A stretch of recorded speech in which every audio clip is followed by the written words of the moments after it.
because for the majority of this season, one of the great storylines, one of the primary storylines has been secondary scoring and the lack thereof. McMahon is single-handedly providing more than his share. An amazing story, really, when you think about it, because this is a guy who had 2 goals in his first 36 games and has 7 since. So it's a great story. It's a much-needed story for the Maple Leafs, and it is kind of the tip of the iceberg of other guys stepping up. We talked about Brody and Liljegren playing great. There's been plenty of that going on here. And let's not forget the goaltending, because I think one of the undersold storylines of Morgan Rielly's absence has been the fact that the Maple Leafs and Ilya Samsonov in particular, who's played 4 of the 5 games, he's leading the league in 5-on-5 save percentage over that 5-game period with the .939 save percentage. The Leafs have been really good in goal. Martin Jones in his one appearance was also really good. So that's an undersold storyline, but it also speaks to the defensive responsibility this group has been committed to, which has made life a little easier on the goaltenders, I would say. Well, and so just a couple of points and sort of summarizing what you said there. I mean, what I like, one of my favorite parts of the game is you've got this guy who goes about his business and does all the things and is responsible defensively and has scoring ability, but attends to defense first and then starts to find the net. And that's Bobby McMahon. Go to the 6-3 goal last night where he causes that neutral zone turnover that starts the play that gives Tavares his first 5-on-5 goal in over 2 months. And that's just him doing the simple things, and it works. And it pays off. The other thing is, when you go through the issues for this team, the goaltending, the blue line, the secondary scoring, it's almost like a self-healing clinic. Somehow in the last 5 games, all these issues, even without Morgan Rielly, have been solved. I'm not saying they're done for the rest of the season, but at least it can happen. Yeah, that's a huge point, Jim, because they needed to know that, right? I think some of us were questioning whether this team could play a defensively responsible game, if this team ever kind of learned its lesson, if this team ever could, nurse a lead or certainly not have to outscore its problems. And look, they're scoring here. Let's not kid ourselves. In the last 5 games, they're averaging over 5 goals a game. Of course, they had 9 the other night, but they're first in the league in that stretch. But they're also defending. They're third in the league in goals against in Rielly's absence here. So it hasn't been a one-way street. It hasn't. And I've noticed if you look at their high danger chance rates and all that kind of advanced analytics, like they've absolutely lopped that off, and they're like elite in that category over these last 5 games. Like they have not been trading the high danger chances like they had been in the previous 50 games. And I think that's also been key. Like it's a real attitude adjustment for this team. You're right. Like whether or not it will continue with Morgan Rielly back in the fold, with things back to normal, that's going to be the challenge for Sheldon Keefe. I think it speaks to why he's not reintegrating Rielly with Brody and bringing it back to the way it was, because he didn't like it the way it was. He likes it the way it's been for the past 5 games, and I think he wants to make that point as a coach that the way we've been playing the last 5 games is the way we want to play from here on out and into the playoffs. And then there's the obvious storyline, Austin Matthews. My goodness, really from the top of the face-off dot in the offensive zone down to the goal line along that right side. Gretzky's office was behind the net. That's Austin Matthews' office, and there's not much anybody can do about it. No, I mean, we could spend the whole pregame show talking about this guy, and we wouldn't be wrong, because he's been the number one story by a mile. I mean, when you think about this guy on pace for 76 goals, he had 51 in 54 games. I mean, you're talking about the fastest to 50 since Mario Lemieux had 50 goals in 50 games back in 1995-96. I mean, he's put himself, Jim, into a conversation with only the greatest goal scorers in the history of this league, right? The 6th fastest guy to 350 career goals now, with his 2 goals in the Arizona game. And you know what? 6th fastest, meaning the only 5 that are faster are Gretzky, Mario, Mike Bossy, Brett Hull, and Yari Curry. I mean, you're talking about the elite of the elite, and guys who piled up goals in the highest scoring era of this league, and Austin Matthews is right there with them, and challenging to move above a couple of them if he can continue what he's doing in this spectacular season. Don't want to go too far, but there's always been a Maple Leaf dream that this guy could dominate in the playoffs, and this season there's a belief that he can. What do you think of that? Well, look, I've always believed he could. He just hasn't, So I guess that's the question. Like, that'll be the challenge for this team. I mean, clearly, it's not just about whether you can; it's about whether you do. And the Leafs haven't obviously dominated in the playoffs. They've been hoping to, but this is a guy with 22 career playoff goals in 50 games in the playoffs. That's not the same rate he scores at in the regular season. So he's got to up that rate, obviously, if he wants to go down as a legendary playoff performer. That's for another day. But I do think he's taken a step this year. Like he's never looked better, obviously.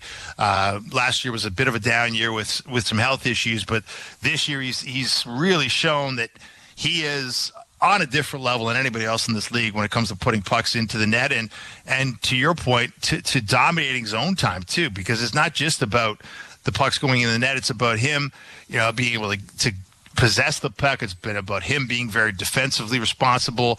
We heard Bruce Cassidy, head coach of the Vegas Golden Knights today, talking about the absence of Mark Stone, who's one of the guys that's synonymous with being able to strip pucks and be a great two-way player in this league. And he said, hey, we create defense.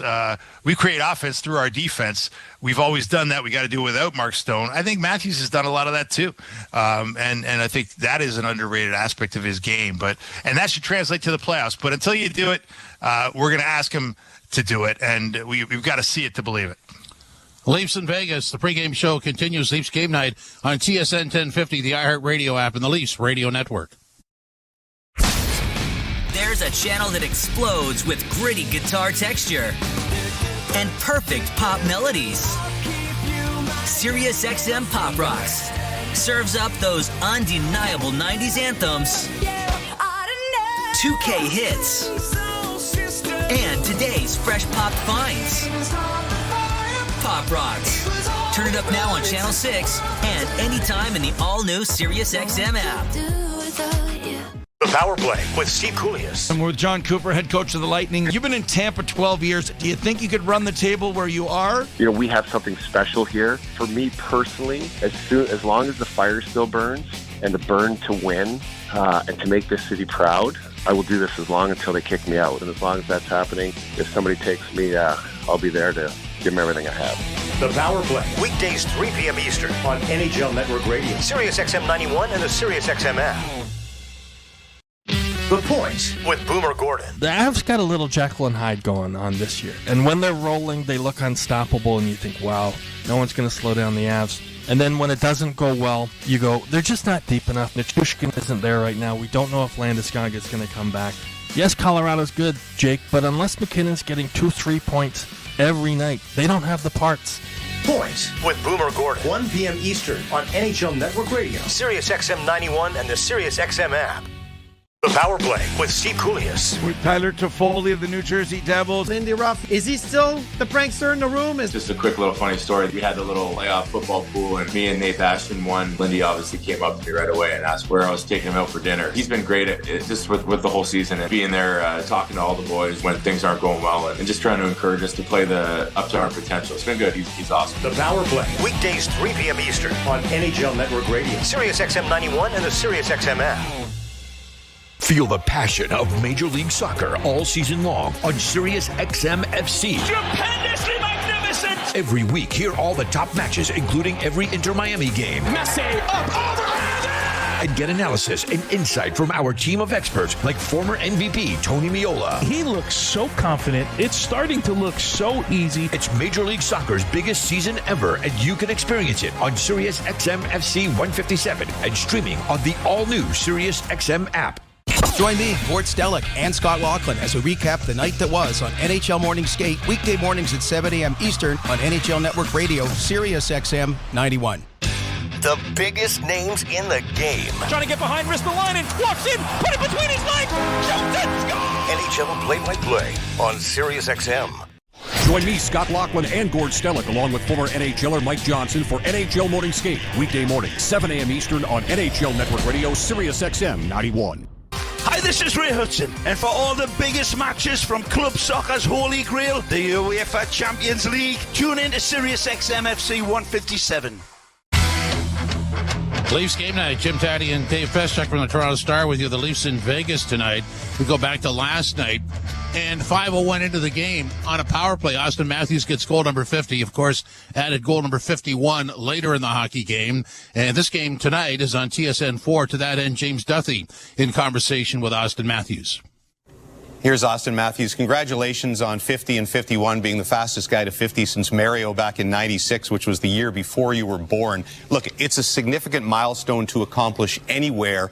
What did it mean to you to do it in front of friends and family at home?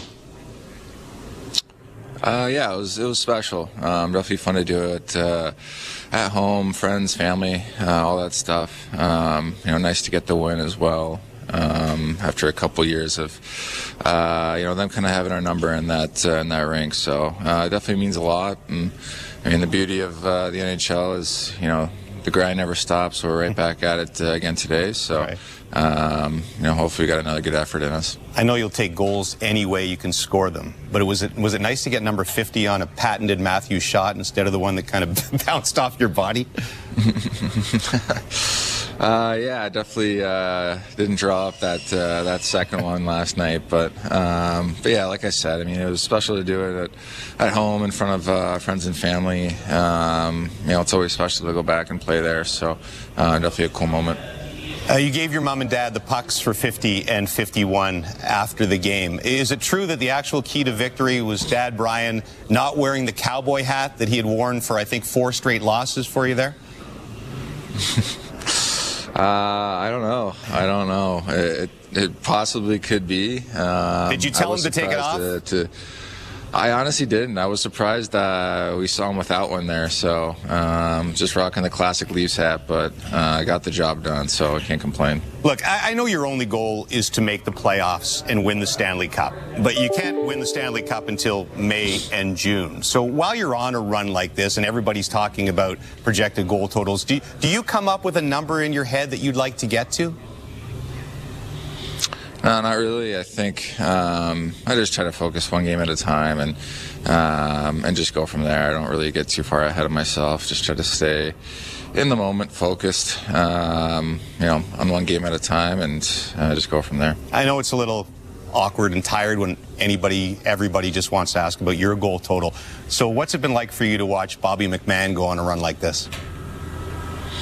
It's been great watching Bobby. I mean, he's really come into his own these last couple of weeks, and he's been playing some incredible hockey for us. Has been on a roll, so he just continues to get better every night, and just a great guy to be around, and it's just been a lot of fun watching him. So it's been really encouraging seeing that, and just want to see him continue that.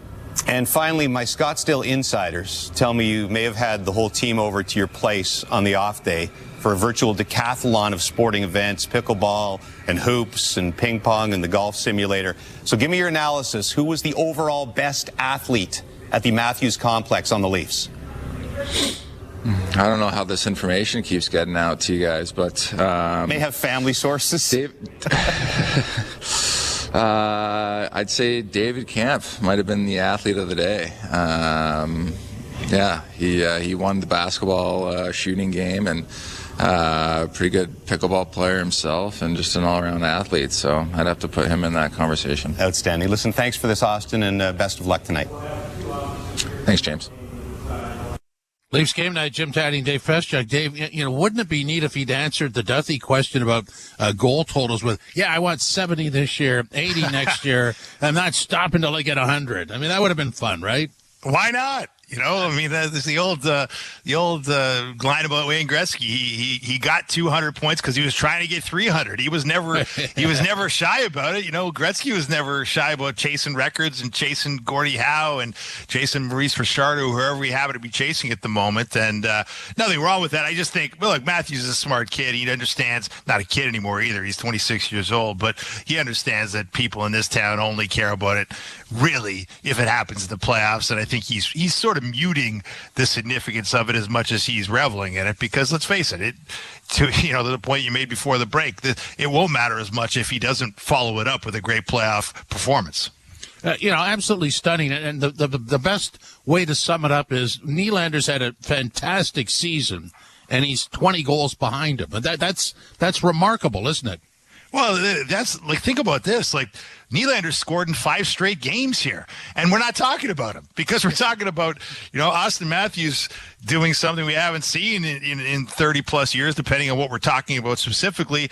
We're talking about Bobby McMahon coming out of nowhere to get 7 goals in the past 5 games. We're talking about Mitch Marner with 11 assists in the past 4 games, including three assist games, and being instrumental in obviously Matthews' success. And we're talking about a team that is trying to match the longest win streak of the Matthews-Marner era tonight, which would be, of course, their 6th straight win if they can get it tonight against the Vegas Golden Knights.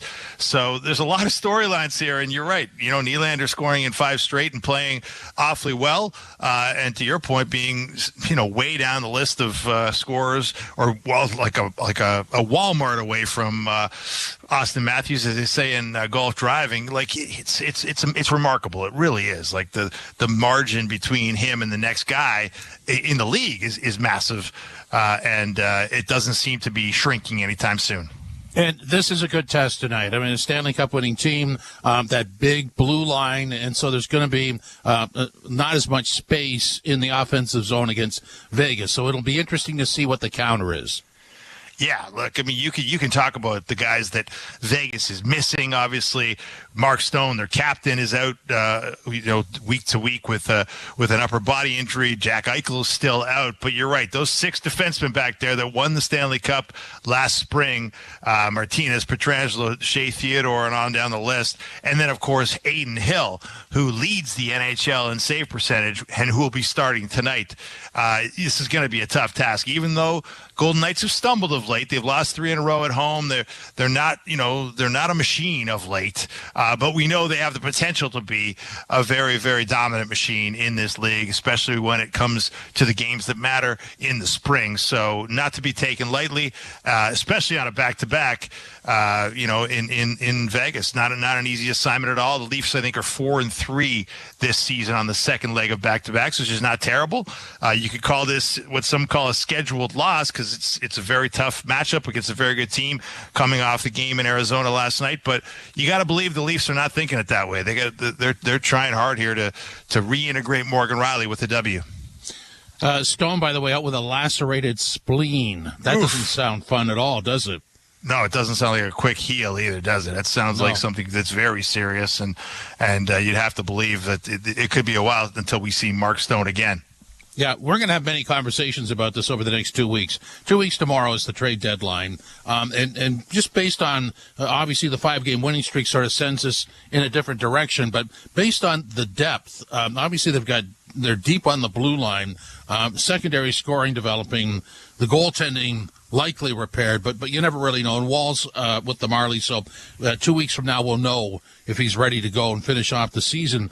But this has a different look to it, and I don't know that it alters what Brad Treliving is going to do at the deadline or not, but there's a lot more things in play here, aren't there?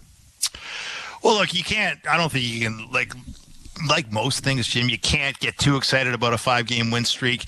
You certainly can't sort of judge your team on a 5-game win streak. As much as it's exciting and as much as it does prove that they have the potential to be a really solid 2-way team, there's been some other signs that they do have some gaps that need to be filled and can only really be filled by outside help in the form of trade deadline acquired personnel. So, look, I don't think I've been swayed by the idea that they do need to add to the blue line, because as much as you can talk about the depth, and they do have some depth. They've had, Marshall Rifai and Max Lajoie are going to leave the lineup tonight, but they did a nice job. They've done a nice job when they've been asked to come in.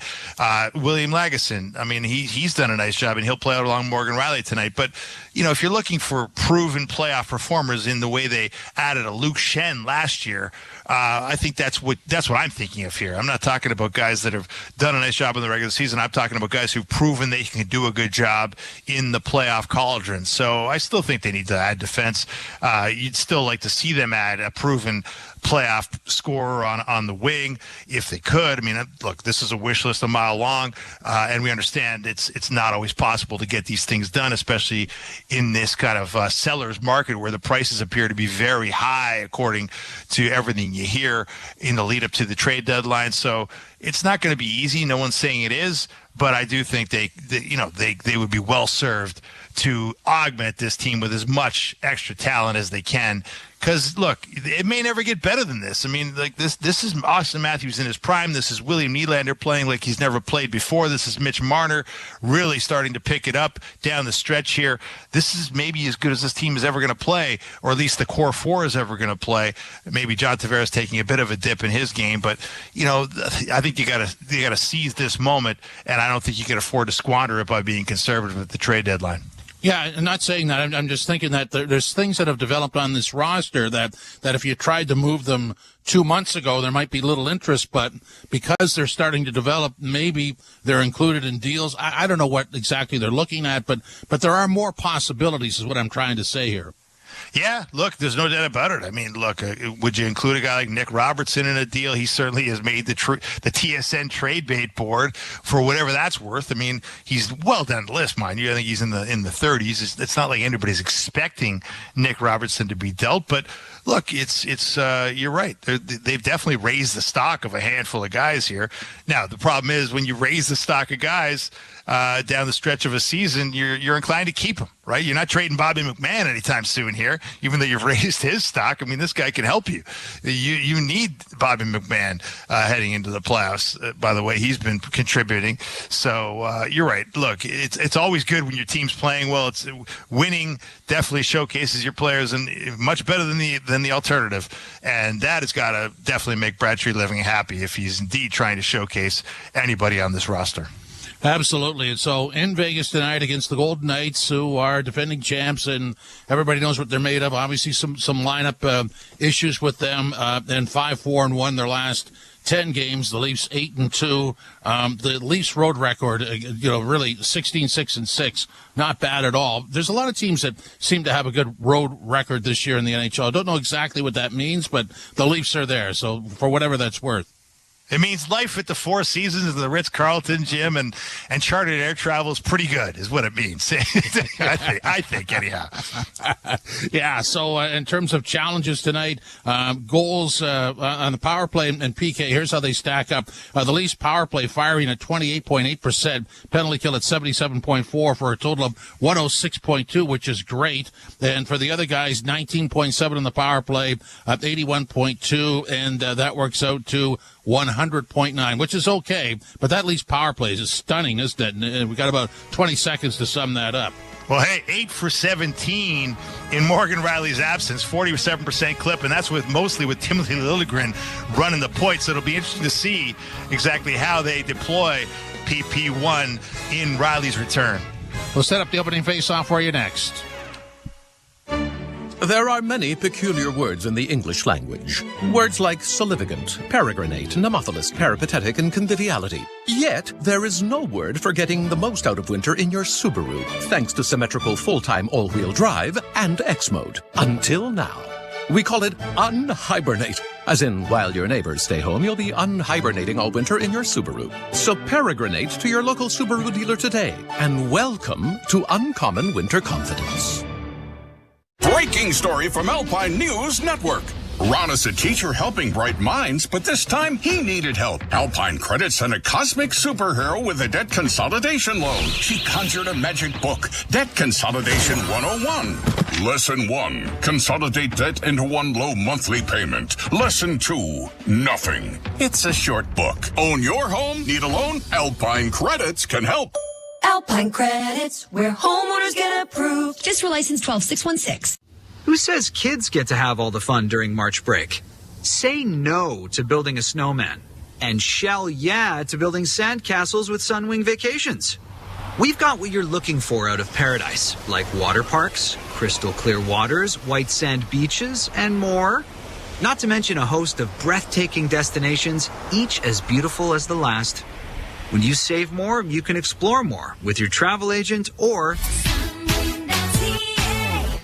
Diverse stories, captivating originals. Stars has the shows unlike anything else. You're changing the game. This February, add Stars to your Crave subscription for new episodes of the crime saga Power Book 3, Raising Canaan. I win everything. Plus, all new episodes of the gritty drama Hightown. You should be ready for what's coming. Stars also has big movies like the action-packed King of Killers. Nobody leaves until the game is finished. And the Oscar-winning hit, Argo. I've never left anyone behind. Get Stars as an add-on at crave.ca.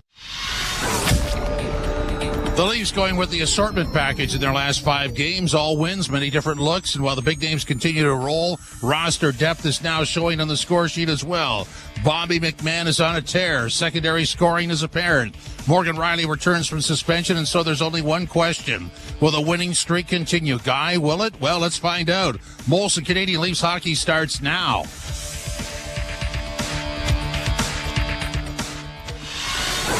It's time for Molson Canadian Leafs hockey on TSN 1050 and the Leafs Radio Network.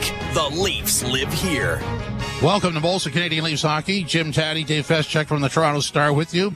Joe Bowen and Jimmy Ralph warming up. The starting lineup is brought to you by Molson. Whether it's Canadian Ultra, Export, or Excel, there's a Molson with your name on it. And some shuffling tonight, although not much. Matthews between Marner and Nyes. Domi between Nylander and Bertuzzi. Tavares centering Robertson and McMahon. Camp centering Holmberg and Reeves tonight. Gregor is out. On the blue line, Riley Legason, Brody Liljegren, Benoit McCabe, and Jones starting in goal. So let's go to the blue line. I mean, I kind of like what they're doing here. Obviously, Liljegren and Brody have played well. Benoit and McCabe are a go-to pair, and Riley Legason. Let's see. Well, it's Lageson's birthday. He turns 28 today, so happy birthday to him. And he gets the treat of playing with the Leafs' longest-serving player, and obviously their number one defenseman, Morgan Rielly, in his return from suspension. So we'll see how that works out. I just think you couldn't mess with the chemistry. Brody Liljegren's been working too well to break it up now. We'll see how it goes. We know Sheldon Keefe, Jim. He tends to break things up rather quickly if he's not liking what he's seeing out there. Never hesitates to put the combinations in a blender, so to speak. So we'll see how long it lasts, but for now, makes sense to me. And Gregor out, Reeves in, and of all the things that have turned out, Reeves has looked good the last couple of games he's played, hasn't he? He really has brought a great edge, great energy, great contribution. But look, he's an older guy in his late 30s, and you understand you want to load management a little bit, and getting Noah Gregor back in there makes some sense. And I really like the moving of Domi up with Nylander and Bertuzzi. It's sort of a blend of a line, the third line from a couple of games ago, and Tavares centering Robertson and McMahon. I mean, those two lines actually look pretty good, don't they? So far, so good. You talked in the earlier segment about how, McMahon stripped the puck and really sort of sparked the rush that created John Tavares' first 5-on-5 goal since December 11th. We know about John Tavares' struggles here. I mean, this is a great player who at age 33 is going through, the lowest goals per game season, the lowest points per game season since his rookie year in this league. Hasn't been able to sort of flip the switch and really get his production going. But you got to hope that maybe some time on the line here with Bobby McMahon and Nick Robertson can reinvigorate him, a little less pressure on him, a little less expectation on him. Maybe that'll be the key to sort of a late season flurry from the captain. I'm really interested in how the blue lines match up. I mean, look at Vegas's blue line. Martinez, Pietrangelo, McNabb, Theodore, Haig, Whitecloud. Those guys are big. Well, I don't know if anybody's blue line matches up to that one when it comes to sort of parking the bus in front of Adin Hill and making it very difficult to get to that Las Vegas net. That's really the reason why they happen to be wearing Stanley Cup rings right now, why they've got a banner hanging in the arena on the Strip, and it really is the key to their success. So as much as they're without Eichel and as much as they're without their captain Mark Stone tonight, this is not a team to be taken lightly. That defense, those 6 guys who won a Stanley Cup last year and who continue to be employed by his team, they're the main reason why. So, Dave, the winning streak is on the line. What do you pull out of that? We were talking earlier, and obviously it doesn't change a whole bunch, but it is a good moment. What can you sum up out of the 5 games? What can you take out of that? they've just played smart hockey, Jim. They really have. We talked about how they've cut down on their high danger chance sort of trading events. Their chances have been a lot more in check. They've been more responsible. They've been making simpler plays. They haven't been going for the home runs. They've been a lot less stretch passing, a lot more short passes, and it's been impressive to watch. This is Molson Canadian Leafs Hockey on TSN 1050 and the Leafs Radio Network. Opening day is only weeks away, and Fantasy Sports Radio is helping you draft a winning fantasy baseball team. It's a home run for Ronald Acuna. Hey, what's up? It's Steve Phillips. Hang out with me on the Fantasy Dugout as I give you draft advice, player projections, and the tools you need to take home a fantasy baseball championship. The Fantasy Dugout, weekdays at 2 Eastern on Channel 87. Every team that wins a championship this year because somebody took a chance. Or just search Fantasy Dugout anytime on the new Sirius XM app. The Power Play with Steve Coolius. I'm with John Cooper, head coach of the Lightning. You've been in Tampa 12 years. Do you think you could run the table where you are? We have something special here. For me personally, as long as the fire still burns and the burn to win and to make this city proud, I will do this as long until they kick me out. And as long as that's happening, if somebody takes me, I'll be there to give them everything I have. The Power Play, weekdays 3 p.m. Eastern on NHL Network Radio, Sirius XM 91, and the Sirius XM app. The Point with Boomer Gordon. The Avs got a little Jekyll and Hyde going on this year. And when they're rolling, they look unstoppable, and you think, wow, no one's going to slow down the Avs. And then when it doesn't go well, you go, they're just not deep enough. Nichushkin isn't there right now. We don't know if Landeskog going to come back. Yes, Colorado's good, Jake, but unless McKinnon's getting 2-3 points every night, they don't have the parts. Point with Boomer Gordon, 1 p.m. Eastern on NHL Network Radio, Sirius XM 91, and the Sirius XM app. The Power Play with Steve Coolius. With Tyler Toffoli of the New Jersey Devils. Lindy Ruff, is he still the prankster in the room? Just a quick little funny story. We had the little playoff football pool, and me and Nate Ashton won. Lindy obviously came up to me right away and asked where I was taking him out for dinner. He's been great at it, just with the whole season and being there, talking to all the boys when things aren't going well, and just trying to encourage us to play up to our potential. It's been good. He's awesome. The Power Play, weekdays 3 p.m. Eastern on NHL Network Radio, Sirius XM 91, and the Sirius XM app. The NHL trade deadline is coming. Friday, March 8th. Tune in for all-day coverage. Beginning at 7 a.m. with NHL Morning Skate. At 11 a.m., it's Mick Kern and your calls. At 1 p.m., Boomer Gordon brings you the trades as they happen. Then, when the bell rings at 3 p.m. Eastern, Steve Coolius and the Power Play break it all down. The best analysis, insight, and breaking news. Follow at SiriusXM NHL on X. And tune into Trade Deadline Day. NHL Network Radio. NHL Network Radio. On demand. On demand with the all-new SiriusXM app. From in the crease to in the locker room. Mr. Rick Tocchet, if you're taking a mix of coaches you had the best of, what is that mix for Rick Tocchet? Scotty Bowman behind the bench, tactician. Mike Keenan, a lot of stuff that coaches do now, he did.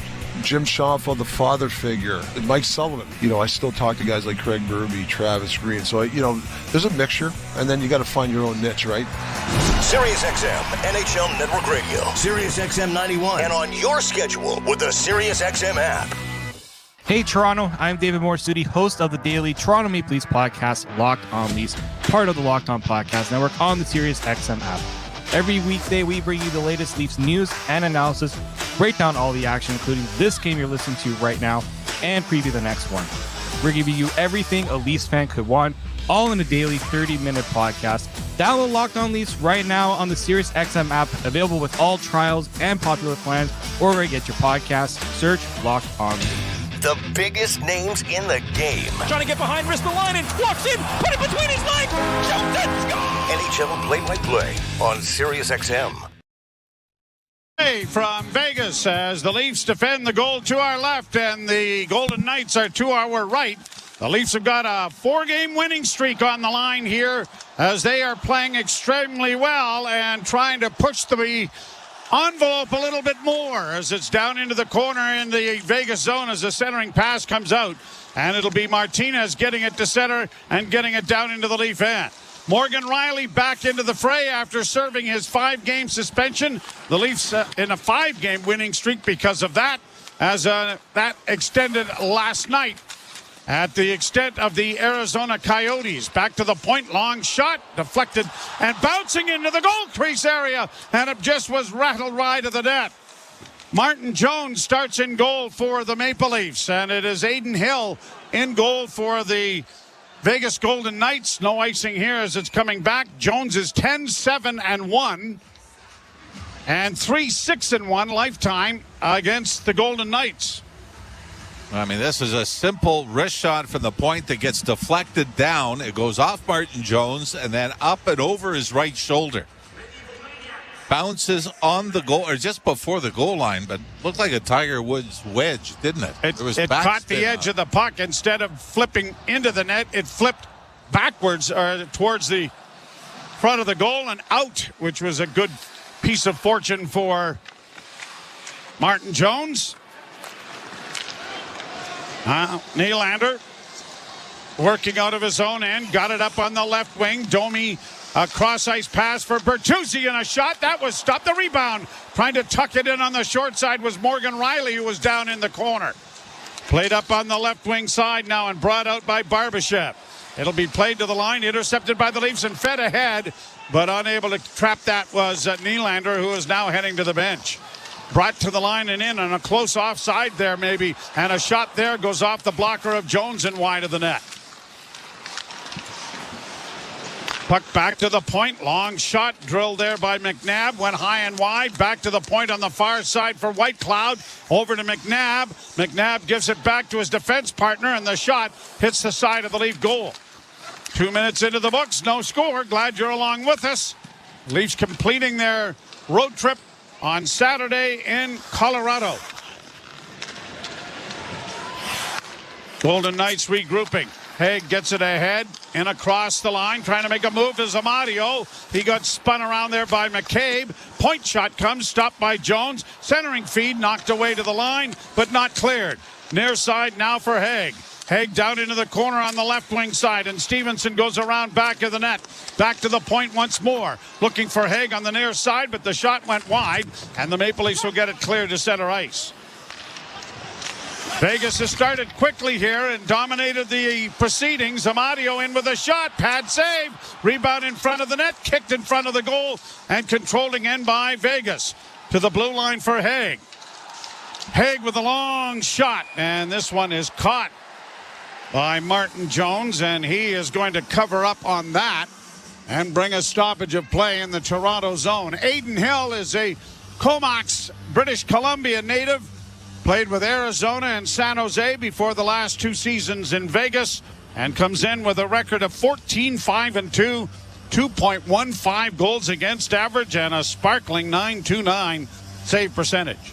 And the reason the Vegas Golden Knights went on that great run in the playoffs. 2 other goalies were injured. Aiden Hill stepped in. Shot blocked there by Pontus Holmberg. The puck goes back of the Toronto goal. But Vegas has been all over the Maple Leafs with good forechecking here and good puck possession in the offensive zone. Played around back of the net. Liljegren ties his man up. In goes Pontus Holmberg to try to pry it free in the corner. Rempel is in there holding it up against the boards. You can hear the official asking them, well, politely to, the heck with it then. If you're not going to move it, we're going to bring it out here and we'll have a face-off. That'll learn you. But you had all 10 players pull up and then simultaneously turn to the official as if, what are you doing? Why are you doing? That never happens. But it's funny. You watch highlights of games back in the 70s. It was automatic. If you wanted to whistle, you just put your skate up against the boards and trap the puck. Yep. And it was automatic. Yep. Obviously now they want to keep the game moving. Well, sort of. But I just thought it was hilarious, the reaction. All 10 players were like, what? Leafs get it down in the offensive end. Here's Marner trying to flip it in front. And then steals it back at the blue line. Nyes back to Marner. Marner with a chance in front. Matthews failed to redirect it for him. Chipped around back of the goal and into the near corner. And it'll be played by Martinez out and down into the Leaf end. Jones out of the goal to play it along the boards. The Leafs get to it on the far side with Nyes in the Leaf end. And it's dug out, and here comes Matthews to center. Got it ahead. Lagesson in across the line to Marner. He winds and shoots, and that was redirected in front of the net. Good save by Hill. Played out at center. Somehow they've given the Leafs 4 shots on goal. Really? It was 3-3. I know. Shots on goal before 3 minutes into regulation time here. Played down into the Toronto end. Benoit got it up on the boards. Nylander played it back, but it's intercepted and centered. Great save made there by Jones on a play in front of the net. Marchessault was right there, and the pass came out to him. Now another pass is deflected high in the air, settled by McNabb, but stolen by the Maple Leafs. Brought on in over the line by Bertuzzi. Bertuzzi into the slot, back to Bertuzzi, and a backhand pass for Domi didn't work. Comes back to the blue line, and it's going to get past Liljegren and come all the way back into the center ice area. Liljegren up on the wing for Nylander, and he got good wood on that, but it was swallowed up by Adin Hill and stops play for a face-off in the Vegas zone. Got two different forces working tonight. You got the Vegas Golden Knights, and as it was mentioned in the pregame show, that Mark Stone is out for an extended period of time. Jack Eichel is out. They just got Shea Theodore back. But two of the three top scorers are out. Leafs might remember what it was like when they had their top guys out, or a lot of them out against St. Louis. Leafs win the face-off. A shot goes wide of the Vegas goal, kept in by Liljegren. Cross-ice pass, Brody back to the point in a drive. That was blocked in front. A centering effort went off the side of the goaltender, Hill, and now Vegas will carry it out into neutral ice. Leafs responding here with a better couple of shifts after being hemmed in their own end for the better part of 3 or 4 minutes. Now the puck in the Toronto zone, pushed out at center for Tavares to the red line. He got belted there by Whitecloud, and then it appeared that Bobby McMahon came in there and administered another blow to the Vegas defender, but no penalties. Pietrangelo starting back. Pass deflects down into the Toronto end. Bounced into the near corner. Lagesson celebrating his birthday today. Got it up on the left wing, and it's chipped from the wrong side of center. And Reeves isn't going to get there in time to deny icing. And so it is coming all the way back into the Toronto zone as a result. Ryan Reeves, of course, a former member of the Vegas Golden Knights. A little private conversation with Alex Pietrangelo after the icing call coming back up ice. Yeah, John Tavares tried to make a little play and turn right at center. Got filled in from behind, so Bobby McMahon said, I'll bail you out. He comes in and fills in Whitecloud. 13:54 to play first period, no score. Now draw in the Toronto zone to the right of Martin Jones. Won by the Knights, but got out over the blue line. They have to evacuate, and the Leafs have time and space to carry to center. Deflects in off of Reeves into the corner. In goes Camp. Camp in there along with Holmberg, trying to get it out around back of the net. Comes around to the near side. Pontus Holmberg into the corner for Camp. Camp back in front of the net for Reeves. And a good save made there by Adin Hill. Some good forechecking by this line. It's certainly not pretty, but it was fairly effective. Played down into the Toronto zone. Lagesson will go back. No, he doesn't have to. Going to be called icing. The referees tonight are Wes McCauley and Furman South. Julian Fournier and Matt McPherson are the linesmen. This is a scary stat that I saw. This is coming into tonight. I know Tampa's played. A few of the teams have played tonight. But since the All-Star break, Austin Matthews and Willie Nylander have combined for 19 goals. The same as the entire Tampa Bay Lightning, Nashville Predators, 2 more than Anaheim, LA, Buffalo, Detroit. Like I said, those teams have played tonight. But it goes to show you the remarkable run the two have been on. I guess if you throw Bobby McMahon in there, you're outscoring most of the league combined. Puck down in the offensive zone. Now another icing call coming here against Toronto. I'm not sure, and I'm going through my book, that we have had Wes McCauley this year.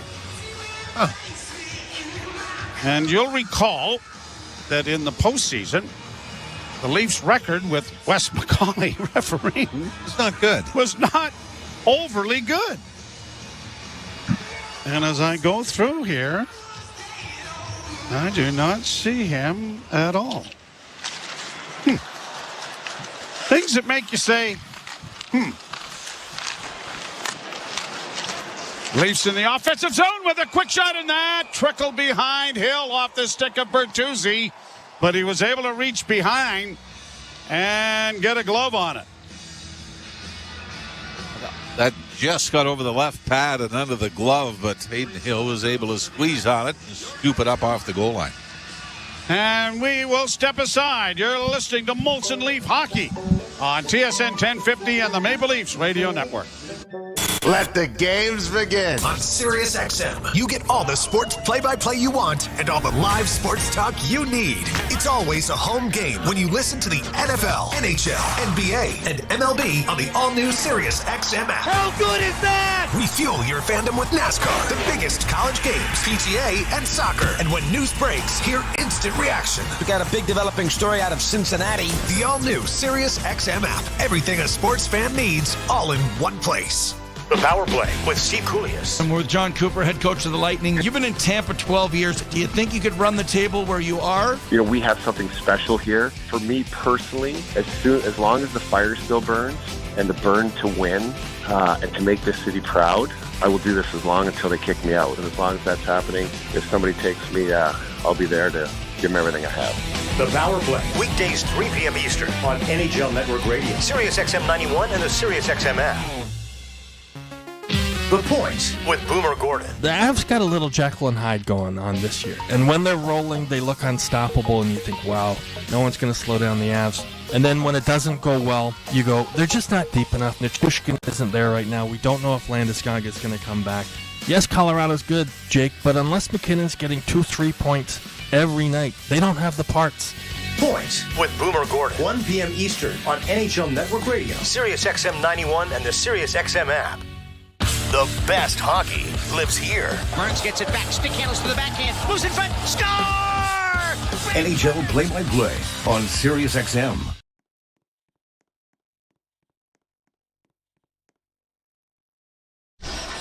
Well, I answered my own question. Second time this season that Wes McCauley has been a part of the officiating crew in a Leaf game. How'd they do the last game? Lost in overtime to Boston, November the 2nd.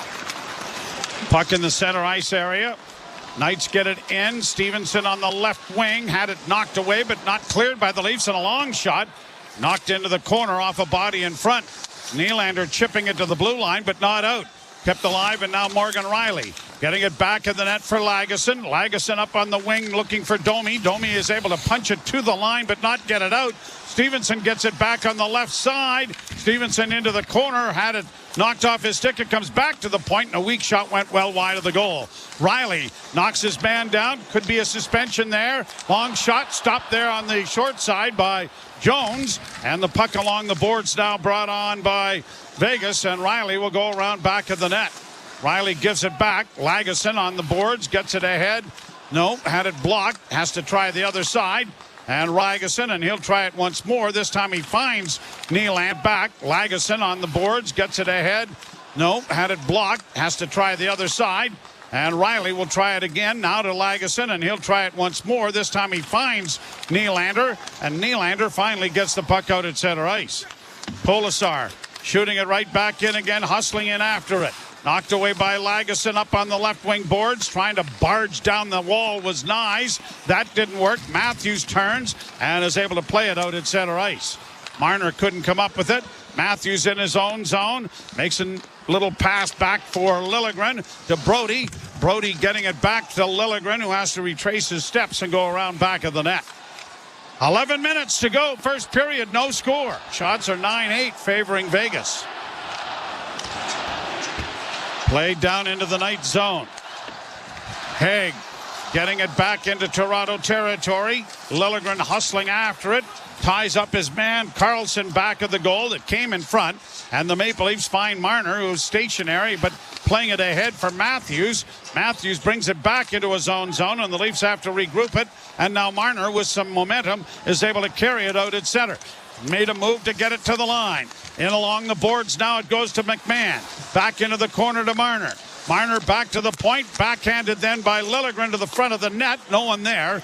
And the Knights are going to get to it, but then turn the puck over. Morelli turns it over, and McMahon goes around back of the net. McMahon getting it back to the point. Long shot shot is deflected just wide of the Vegas net. Back of the net, McMahon in front again. Tavares couldn't get it, then a whistling shot, they score! Off a deflection in front of the net, but Jake McCabe got the shot away. Is it McMahon in front? McMahon was right to the right of Aiden Hill. Jake McCabe is the first one to the bench. But this hit something. I think this was going wide. Bobby McMahon was there with a Vegas player. And we're taking a look at the replay now. Point shot. Bounces out to Jake McCabe. Kind of a loose puck. He just throws it to the net. But off a Vegas player, I think, here, Jim. Right, rolling puck. Yeah. Yep. McMahon was behind Alec Martinez, but it glanced off Martinez and in, and Jake McCabe has opened the scoring for the Leafs. I thought at first glance when it happened, Joe, that it was Bobby McMahon again. You thought Rocket had another one. A centering pass, and this time it was Nylander driving the net, and it went just wide. Liljegren can't keep it in, and it comes back at center ice. So Jake McCabe with his 6th goal of the season. He leads the league in one category. He's been hit more often than any other player in the league this year. Not the best thing to maybe have happen. 142 times. Hampus Lindholm of Boston 134 times. Usually means I've got the puck a lot, though. Well, yeah, I guess. Well, it should. Played down into the Vegas end. Hill playing it around the board's far side. Stevenson breaking it out. Maple Leafs longest win streak, and they are 6-3-1 in their last 10 against Vegas. Played down into the Vegas zone. Here's a chance in front for Camp, trying to get in front of the net. He scores! David Camp pulls his way to the front, and the Leafs' fourth line jump starts them to a 2-0 lead. We talk about the hot guys. How about David Camp breaking a 25-game goalless drought? And you like how they do it. Shoot the puck in and go after it. Aiden Hill stopped the puck behind the net, threw it up the boards where it got picked off.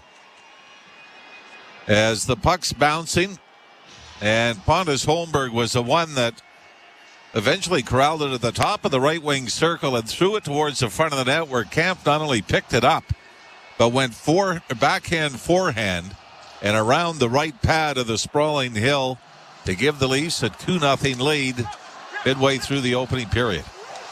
That was a great play by Camp because Hill got the pad out, didn't he, Jim, and stopped it. But it was the persistence and another little tap that got it underneath the skate and into the net, and the Maple Leafs with a 2-0 lead. Long shoot in, goes wide of the Leafs goal. Back of the net it goes. Losing his stick now was goaltender Jones. He's going to get it back as the Leafs get the puck out at center ice and down into Vegas territory. David Camp with his 6th of the year. Jake McCabe with his 6th. Now Matthews! And he broke the stick of Alec Martinez with that shot. The puck in front of the net for Matthews again to Marner. Marner down into the corner. Nyes with a shot. That was stopped. Benoit was in front of the net looking for a rebound. And Matthews was at the point recovering for him. They might want to have a chat between periods. Simon, yeah. How many goals you got this year? How many goals you got this week? How many goals you got in a career?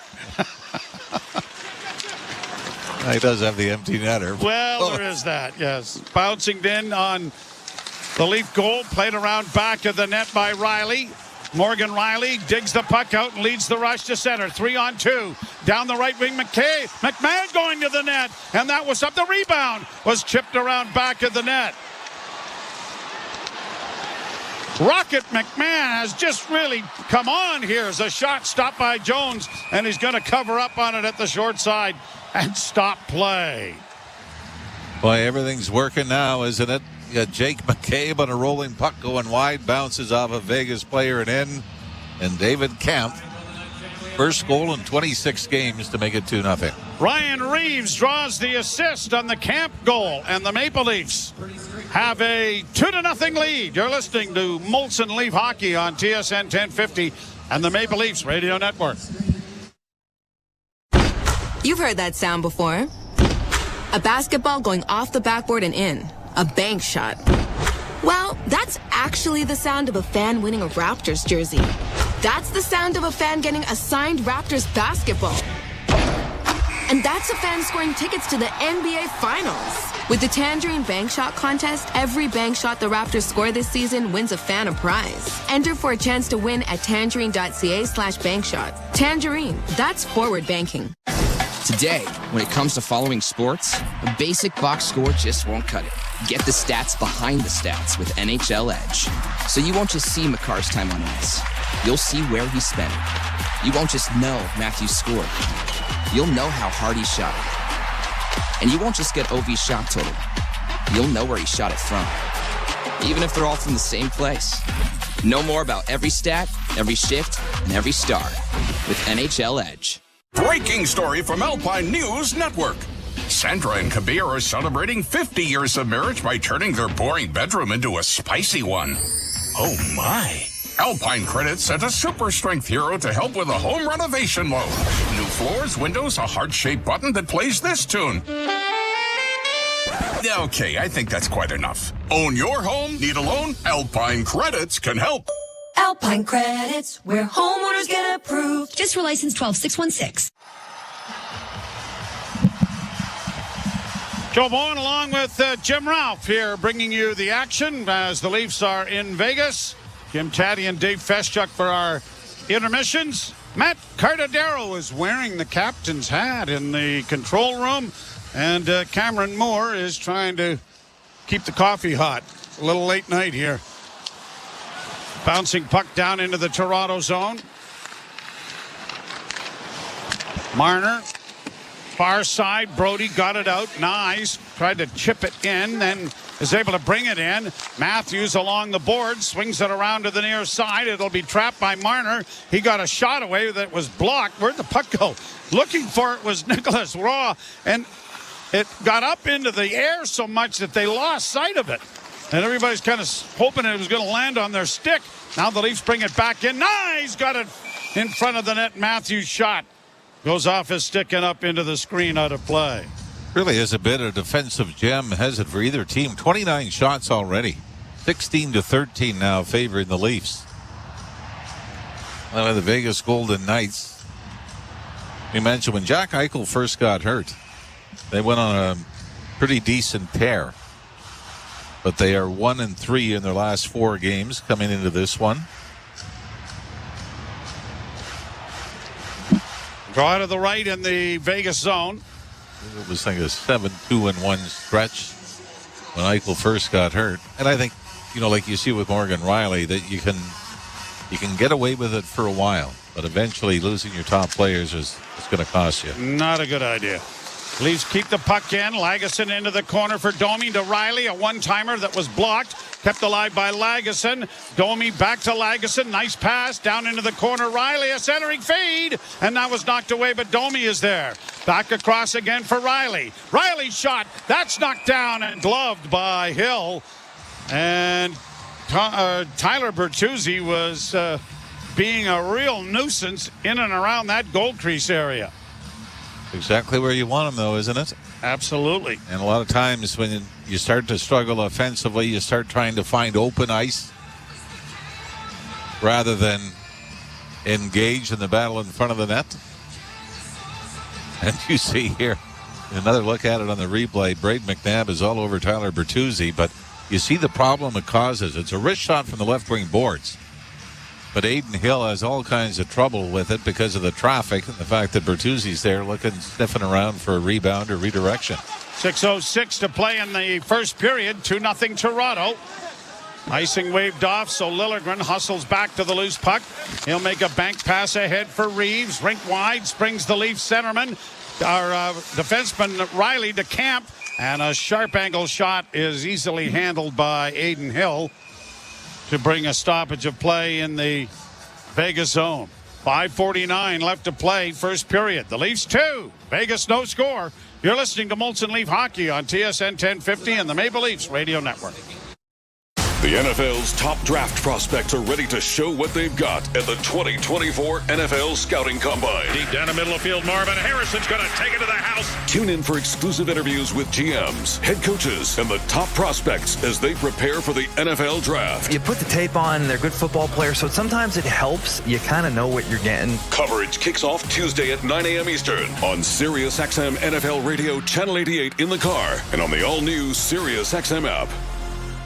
The Power Play with Steve Koulias. And we're with John Cooper, head coach of the Lightning. You've been in Tampa 12 years. Do you think you could run the table where you are? You know, we have something special here. For me personally, as long as the fire still burns and the burn to win and to make this city proud, I will do this as long until they kick me out. And as long as that's happening, if somebody takes me, I'll be there to give them everything I have. The Power Play, weekdays 3 p.m. Eastern on NHL Network Radio, SiriusXM 91 and the SiriusXM app. The Point with Boomer Gordon. The Avs got a little Jekyll and Hyde going on this year. And when they're rolling, they look unstoppable, and you think, wow, no one's going to slow down the Avs. And then when it doesn't go well, you go, they're just not deep enough. Nichushkin isn't there right now. We don't know if Landeskog is going to come back. Yes, Colorado's good, Jake, but unless McKinnon's getting 2-3 points every night, they don't have the parts. Point with Boomer Gordon, 1 p.m. Eastern on NHL Network Radio, SiriusXM 91 and the SiriusXM app. The biggest names in the game. Trying to get behind Ristolainen, walks in, put it between his legs, shoots it, scores! NHL play-by-play on SiriusXM. The Leafs return home after the game against Colorado on Saturday to host these same Golden Knights on Tuesday of next week.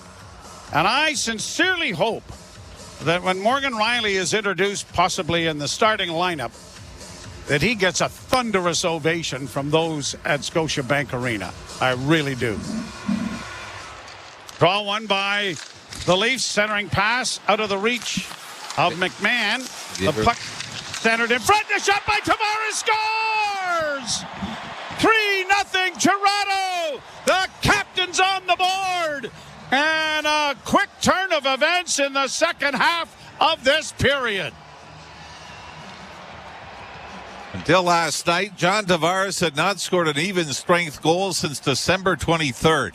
And now does it in back-to-back games, and it all starts with him winning the draw. I don't know if McMahon's going to pick up an assist on this, but Nick Robertson will. As he chipped it out to Tavares, and then Tavares gets the puck in the slot, and a little toe drag. And snaps it short side, glove side on Aiden Hill, and the Leafs, as they were last night, ahead by 3. So I have a question. Does that count as secondary scoring? Tavares? Well, it's third line. Well, you got Bobby McMahon on it, so I'm going to say no. Okay. But I think it's certainly important to get John Tavares going and give Sheldon Keefe credit. He made the change last night, and it's been paying off for him. Bouncing puck in the Toronto zone. Benoit scooping along for McCabe. He'll get it ahead, and Benoit with a chance to move up ice. Simon Benoit from center bounces it into the right wing corner. Leafs go into the forecheck. Tavares couldn't come up with it. Played off the boards to center.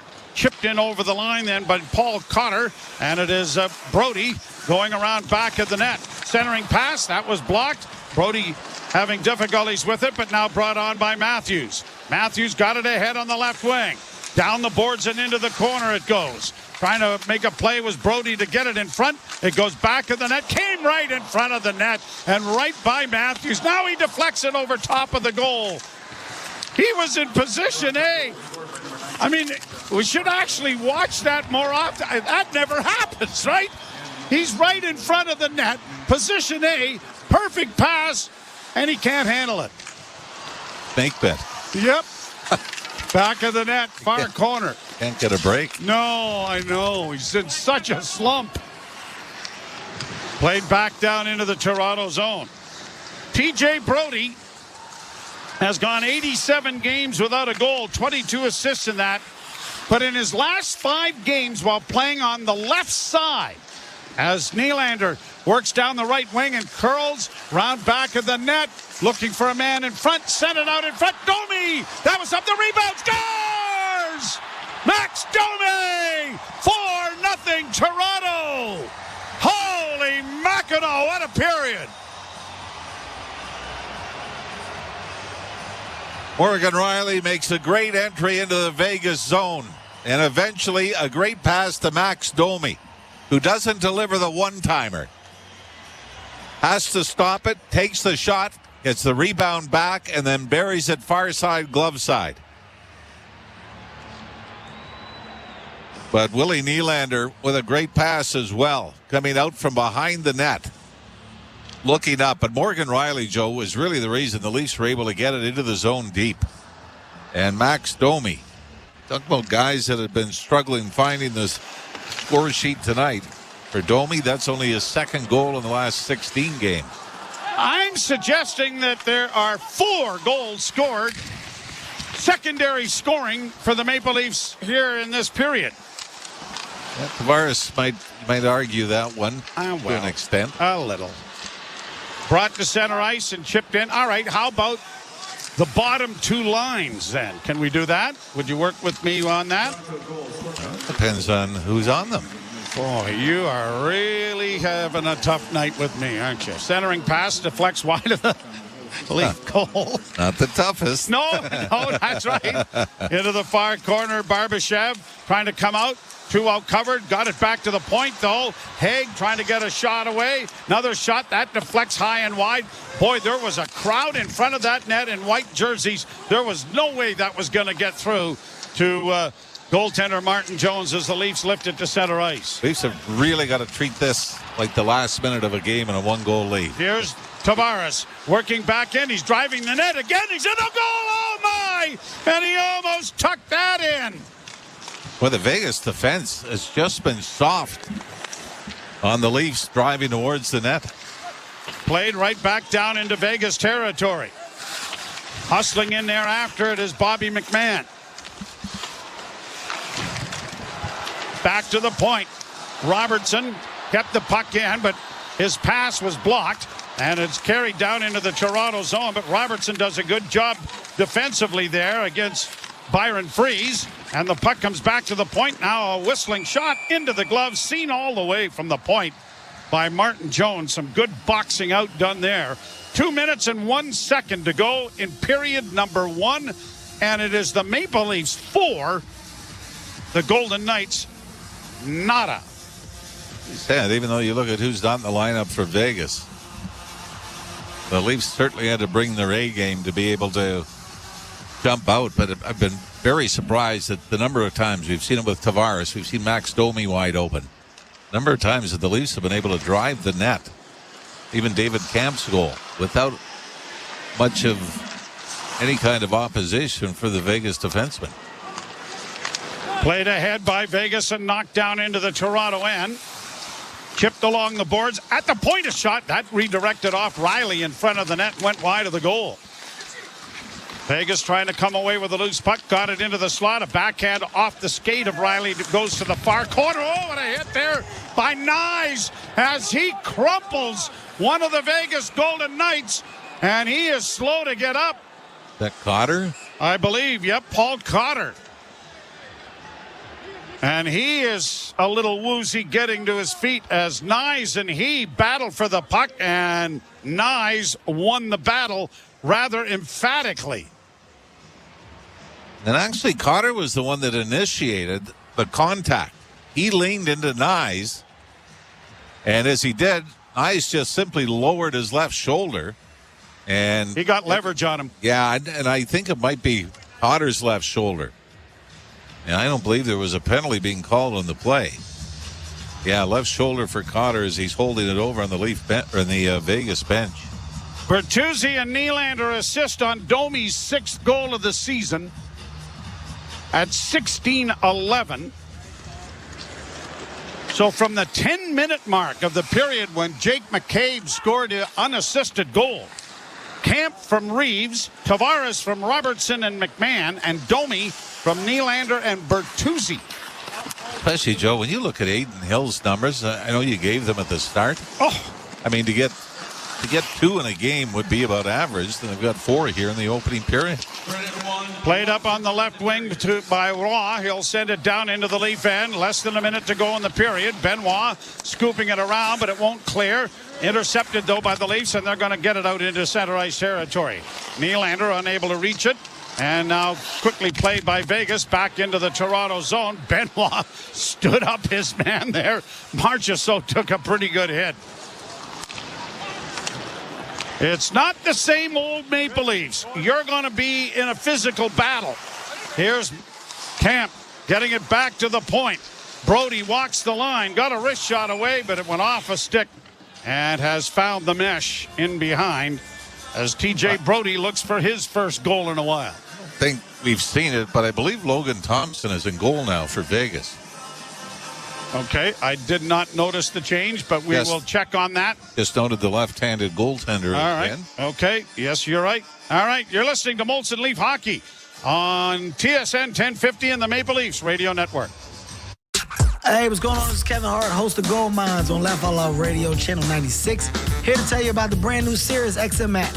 Check out my new personal page on the fully redesigned app to see all the places that you can hear me and also keep up with all the latest episodes and more. Just search Kevin Hart in the app to find me and then keep exploring to add all your Sirius XM favorites and your new discoveries to your library. The brand new Sirius XM app is helping you find and connect with me and the personalities that you know and love from all of the Sirius XM family. The Power Play with Steve Coolius. And we're with John Cooper, head coach of the Lightning. You've been in Tampa 12 years. Do you think you could run the table where you are? You know, we have something special here. For me personally, as long as the fire still burns and the burn to win and to make this city proud, I will do this as long until they kick me out. And as long as that's happening, if somebody takes me, I'll be there to give them everything I have. The Power Play, weekdays 3 p.m. Eastern on NHL Network Radio, Sirius XM 91, and the Sirius XM app. The Point with Boomer Gordon. The Avs got a little Jekyll and Hyde going on this year. And when they're rolling, they look unstoppable, and you think, wow, no one's going to slow down the Avs. And then when it doesn't go well, you go, they're just not deep enough. Nichushkin isn't there right now. We don't know if Landeskog is going to come back. Yes, Colorado's good, Jake, but unless McKinnon's getting 2-3 points every night, they don't have the parts. Point with Boomer Gordon, 1 p.m. Eastern on NHL Network Radio, Sirius XM 91, and the Sirius XM app. The Power Play with Steve Coolius. With Tyler Toffoli of the New Jersey Devils. Lindy Ruff, is he still the prankster in the room? Just a quick little funny story. We had the little playoff football pool, and me and Nate Bastian won. Lindy obviously came up to me right away and asked where I was taking him out for dinner. He's been great at it, just with the whole season and being there, talking to all the boys when things aren't going well, and just trying to encourage us to play up to our potential. It's been good. He's awesome. The Power Play, weekdays 3 p.m. Eastern on NHL Network Radio, Sirius XM 91, and the Sirius XM app.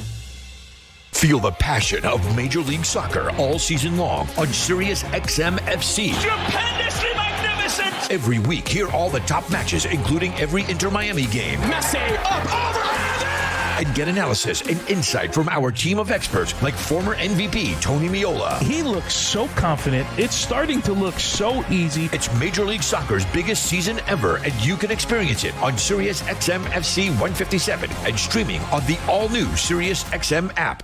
The NHL trade deadline is coming. Friday, March 8th. Tune in for all-day coverage. Beginning at 7 a.m. with NHL Morning Skate. At 11 a.m., it's Mick Kern and your calls. At 1 p.m., Boomer Gordon brings you the trades as they happen. Then, when the bell rings at 3 p.m. Eastern, Steve Coolius and the Power Play break it all down. The best analysis, insight, and breaking news. Follow at SiriusXM NHL on X. And tune into Trade Deadline Day. NHL Network Radio. NHL Network Radio. On demand. On demand with the all-new SiriusXM app. From in the crease to in the locker room. Mr. Rick Tocchet, if you're taking a mix of coaches you had, the best of, what is that mix for Rick Tocchet? Scotty Bowman behind the bench, tactician. Mike Keenan, a lot of stuff that coaches do now, he did.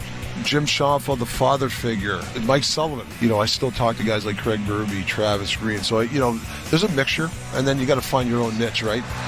Sirius XM, NHL Network Radio, Sirius XM 91, and on your schedule with the Sirius XM app. The biggest names in the game. Trying to get behind, wrist the line, and walks in, put it between his legs, shoots it, score! NHL play-by-play on Sirius XM.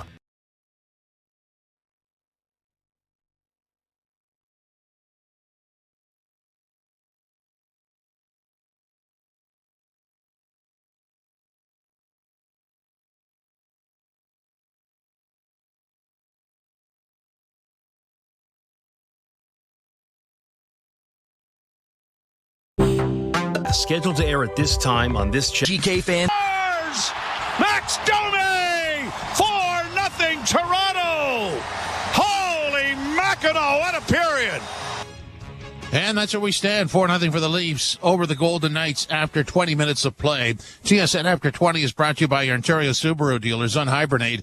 Redefine winter fun with Subaru all-weather capability. Visit your local Subaru dealer and welcome to Uncommon Winter Confidence. Please don't wake me up. This stream is rather pleasing. Dave Feschuk alongside me, Jim Taddy, and Dave. 4-0. The 4 goals come in 6 minutes and 11 seconds. And we were talking pregame about that. Just, the Vegas defense and how the Leafs would be challenged. Well, it's the other way around, isn't it? It certainly is. I mean, and this isn't exactly how you would have expected it to unfold, because on a night where we spent the pregame show talking about the majesty of Toronto's first line, of course, Austin Matthews on pace for 76 goals and Mitch Marner with 11 assists in the past handful of games. It's all been about the second, third, and fourth line tonight. The first line hasn't done anything, Jim. What's going on here? I don't know. It's 4-0. It could be 6 or 7-0. McMahon doesn't get an assist on the first goal. I don't know why, but he did, keep the play alive a couple of times, then passed to McCabe, who banked it in off a couple of Vegas players. And it's just like they're doing all those things that we were concerned about, all these forward units. They're doing all those little things. There was a play with about 2 minutes left, and I could just see one of the Leafs off to the side of the screen and had 9 on his back. Now, that must have been Bertuzzi. That was Robertson who delivered a hit at the end of the play, and I thought, wow, that speaks volumes as to how everybody's bought in here.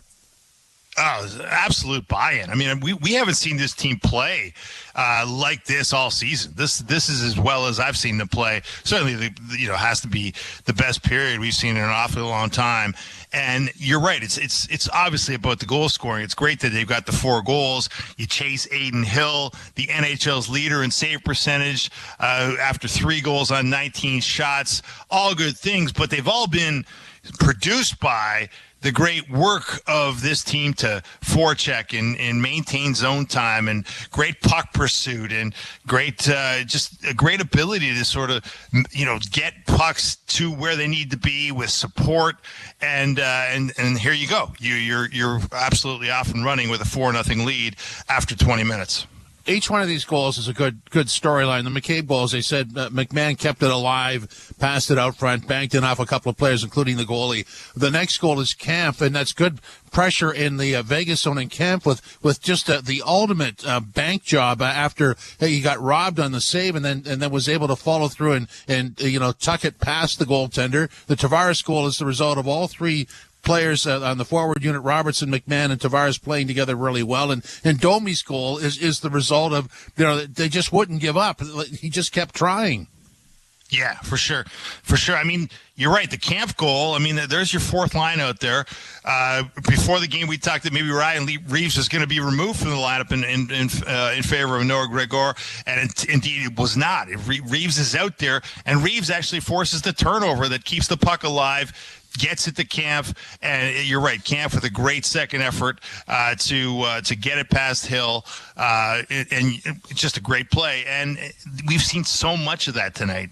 For the second line, the John Tavares goal to get his back-to-back 5-on-5 goal in a second straight game after he'd gone 28 games without a 5-on-5 goal doesn't happen without the great puck pursuit of McMahon and Nick Robertson, setting that goal up and putting the puck on a tee for Tavares to make it 3-0. Man, we just you can't say enough, and there really is nothing negative you could say about the Maple Leafs in this opening period. That's about as well as we've seen this team play, and as well as they probably can play. I mean, they go into Vegas, have 23 shots on goal in the first period. They played last night. There's no hint they did anything but rest last night. This is just phenomenal. Yeah, sometimes we talk about the Vegas flu, but, the Leafs are not inflicted with it tonight. And, who knows why, but it's if you're Sheldon Keefe, you came into this game talking about how you've suddenly become serious about winning and serious about taking care of the details that lead to winning. And you can say those things, and you're on a 5-game win streak, but here we are trying to extend it to 6, and your players are absolutely taking your message to heart. They're just putting the words that Sheldon Keefe is speaking onto the ice and in great effect. Yeah, I am kind of upset. Austin Matthews did not have a shot on goal in the first period, and I think it was the Monday game where after 20 minutes we said that, and then he just ripped it wide open in the second period. I mean, he could change a game in a second. Not that this one needs any changing. Well, that's the thing with Matthews. All the goals he scored this year, are vast majority of them, have been meaningful goals. So he hasn't been scoring in blowouts too often. Frankly, the Leafs haven't had blowouts too often. So, look, it's a long way to go here. 40 minutes to go. This Vegas team is probably going to get a real talking to from Bruce Cassidy at the intermission here. You cannot let off the gas at this point. But, nice for Austin Matthews not to have the weight of the world on his shoulders and have to provide the key goals yet again and again and again. They've been taken care of already. And as long as the Leafs keep doing what they're doing here, this is a heck of a start. Yeah, normally I would ask, who was the best Leaf, but I'm wanting to say it was everybody. I think that sums it up, doesn't it? Got to give it to everybody is a good answer, but man, Bobby McMahon's making a good case though. I mean, he was absolutely instrumental out there on 2 of those goals. The McCabe goal. Great zone time by McMahon and John Tavares to produce the 1-0 goal, and then of course Tavares' goal does not happen without McKay, without Bobby McMahon and Nick Robertson really putting in some great forechecking effort to set that one up. So McMahon would be my first choice, but look, all these guys that have scored tonight can probably get in on that conversation, and I'm sure Sheldon Keefe would have a lot of praise for a lot of players in that locker room right now. Leafs up 4-0 after 20 minutes of play. This is Molson Canadian Leafs Hockey on TSN 1050 and the Leafs Radio Network. Let's get jerseys. Let's get jerseys. Right now, become a Tangerine client with a savings account, and you could get a free Raptors jersey. We want jerseys. Finally, a savings account worth cheering for. Jerseys. Jerseys. Find out how to score a jersey at tangerine.ca/Raptors. Tangerine. That's forward banking. Available to new clients who open and fund an eligible account while supplies last. Conditions apply. Unhibernate. Verb. To laugh in the face of snow because you drive a Subaru. As in, when I unhibernate, I have the roads all to myself because my Subaru has symmetrical full-time all-wheel drive and others don't. Or, the award-winning safety in my Subaru means I can unhibernate all winter while my neighbors stare longingly from their bedroom windows. Or my favorite usage, I am going to unhibernate this winter by visiting my local Subaru dealer today. Welcome to Uncommon Winter Confidence. Alpine News Network is here live with one of our superheroes. I just helped Tom with a business loan. He needed to soup up his mechanic shop. Not to brag, but I once modified a car to match my ultra speed. It went so fast, it broke the speed of sound. At least no one was inside. I hope no one was inside. I guess I'll just stick to approving business loans. Own your home? Need a loan? Alpine Credits can help. Alpine Credits, where homeowners get approved. Just for license 12616. Things are heating up with Sunwing Vacations. Great all-inclusive packages to paradise like the Dominican Republic. Home to some of the world's best beaches like Bavaro Beach. And once-in-a-vacay eco-adventures to try. Ever climb a waterfall? Take your pick of all-inclusive hotels to fit your style better than a new swimsuit. You can change the season in the Dominican Republic. Because when you save more, you explore more with your travel agent or... Diverse stories, captivating originals. Stars has the shows unlike anything else. You're changing the game. This February, add Stars to your Crave subscription for new episodes of the crime saga Power Book 3, Raising Kanan. I win every day. Plus, all new episodes of the gritty drama Hightown. You should be ready for what's coming. Stars also has big movies like the action-packed King of Killers. Nobody leaves until the game is finished. And the Oscar-winning hit, Argo. I've never left anyone behind. Get Stars as an add-on at crave.ca. At Trillium Health Partners, we're ready to see you, not just as a patient, but as a person who needs innovative care with a human touch, a person with a life, with hopes, and with fears. At Trillium Health Partners, we'll see the whole you, our nurses, our doctors, and our staff. Because when we care for the whole person, our whole community gets stronger. Trillium Health Partners, we see you. Learn more at weseeyou.ca. The Out-of-Town Scoreboard is brought to you by Maple Toyota. Build your next dream Toyota at Maple Toyota and check out Maple Toyota's pre-owned inventory arriving daily. It's time to Toyota. Visit mapletoyota.com. In the first period, Predators 1-0 over the Kings after 40 minutes of play. Flames 2-1 over the Bruins. End of the first. Vancouver and Seattle tied at 1. The rest are done. Canes shut out the Panthers 2-1. Detroit slips by Colorado 2-1 in overtime. Rangers 5-1 over the Devils. It was the Stars losing to Ottawa 4-1. Penguins over Montreal 4-1. Capitals got by the Lightning 5-3. And St. Louis shut out the Islanders by a score of 4-0. Speaking of 4-0, that's the Leafs lead over Vegas after 20 minutes of play. This is Molson Canadian Leafs Hockey on TSN 1050 and the Leafs Radio Network. Feel the passion of Major League Soccer all season long on Sirius XM FC. Stupendously magnificent! Every week, hear all the top matches, including every Inter-Miami game. Messi, up, over, and get analysis and insight from our team of experts like former MVP Tony Meola. He looks so confident. It's starting to look so easy. It's Major League Soccer's biggest season ever, and you can experience it on Sirius XM FC 157 and streaming on the all-new Sirius XM app.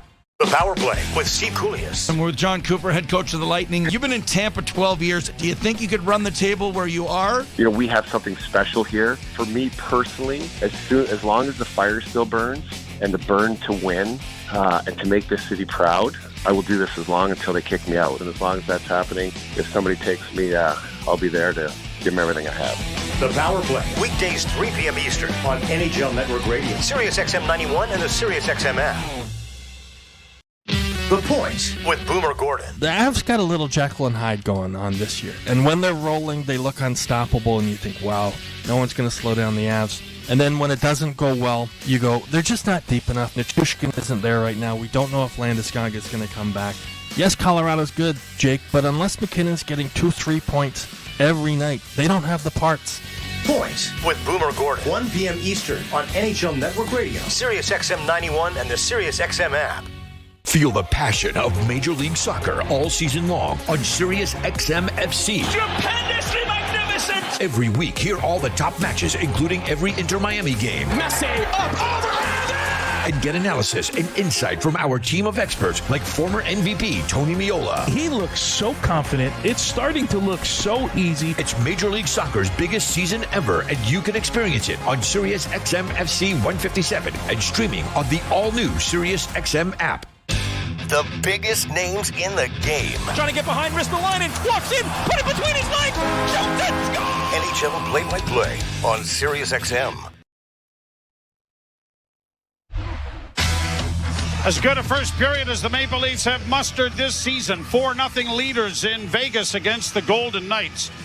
Was mentioning about TJ Brodie playing the left side, and in the last 5 games, with Morgan Riley out and Brodie on the left side, he had no goals and 2 assists, but was plus 12 in those games. He is plus 19, which is second best on the team. And I think under those circumstances, this is something that Sheldon Keefe is going to explore and see whether that might be something that can be maintained. You know, the other thing, too, Jimmy, is that the Leafs have used, since last season, 20 different defensemen. 3 teams have that distinction, Vancouver and Anaheim. 20. So that's the depth chart, plus a couple of changes maybe at the deadline, but really the depth chart of the organization. A lot of guys that we saw in preseason, you thought the odds of seeing the likes of Benoit or Legason again were minimal. However, and yet they've played a pretty big part. Here's Matthews with a shot and a pad save made by Logan Thompson. Marner keeping the puck in, took a shot that went high in the air into the near corner. Nyes trying to chip it along back of the net for Matthews. Got it in front. It goes around back of the goal. And Matthews couldn't get it in front again.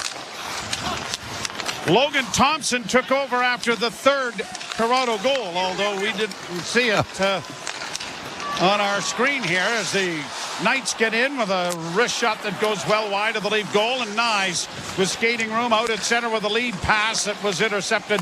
Marner unable to reach it. Vegas back in, 2-on-2 rush, long shot, scores! William Karlsson from well out. And the Knights are on the board, and it's 4-1. And I don't think goaltender Jones is going to like that one. You and I talked about it during the intermission. This has been a season of huge comebacks. And I mean, there's no sticks in the way. There's nothing. This is just from the high slot, middle of the ice. A wrist shot that eludes Martin Jones. And he doesn't really move towards it, does he? It's just butterfly and past the left arm and in. 19th of the season for Karlsson. And it's a 3-goal lead. And as was the case last night in Arizona, all of the folks down to the right are enjoying all of this because all of the goals are being scored down there.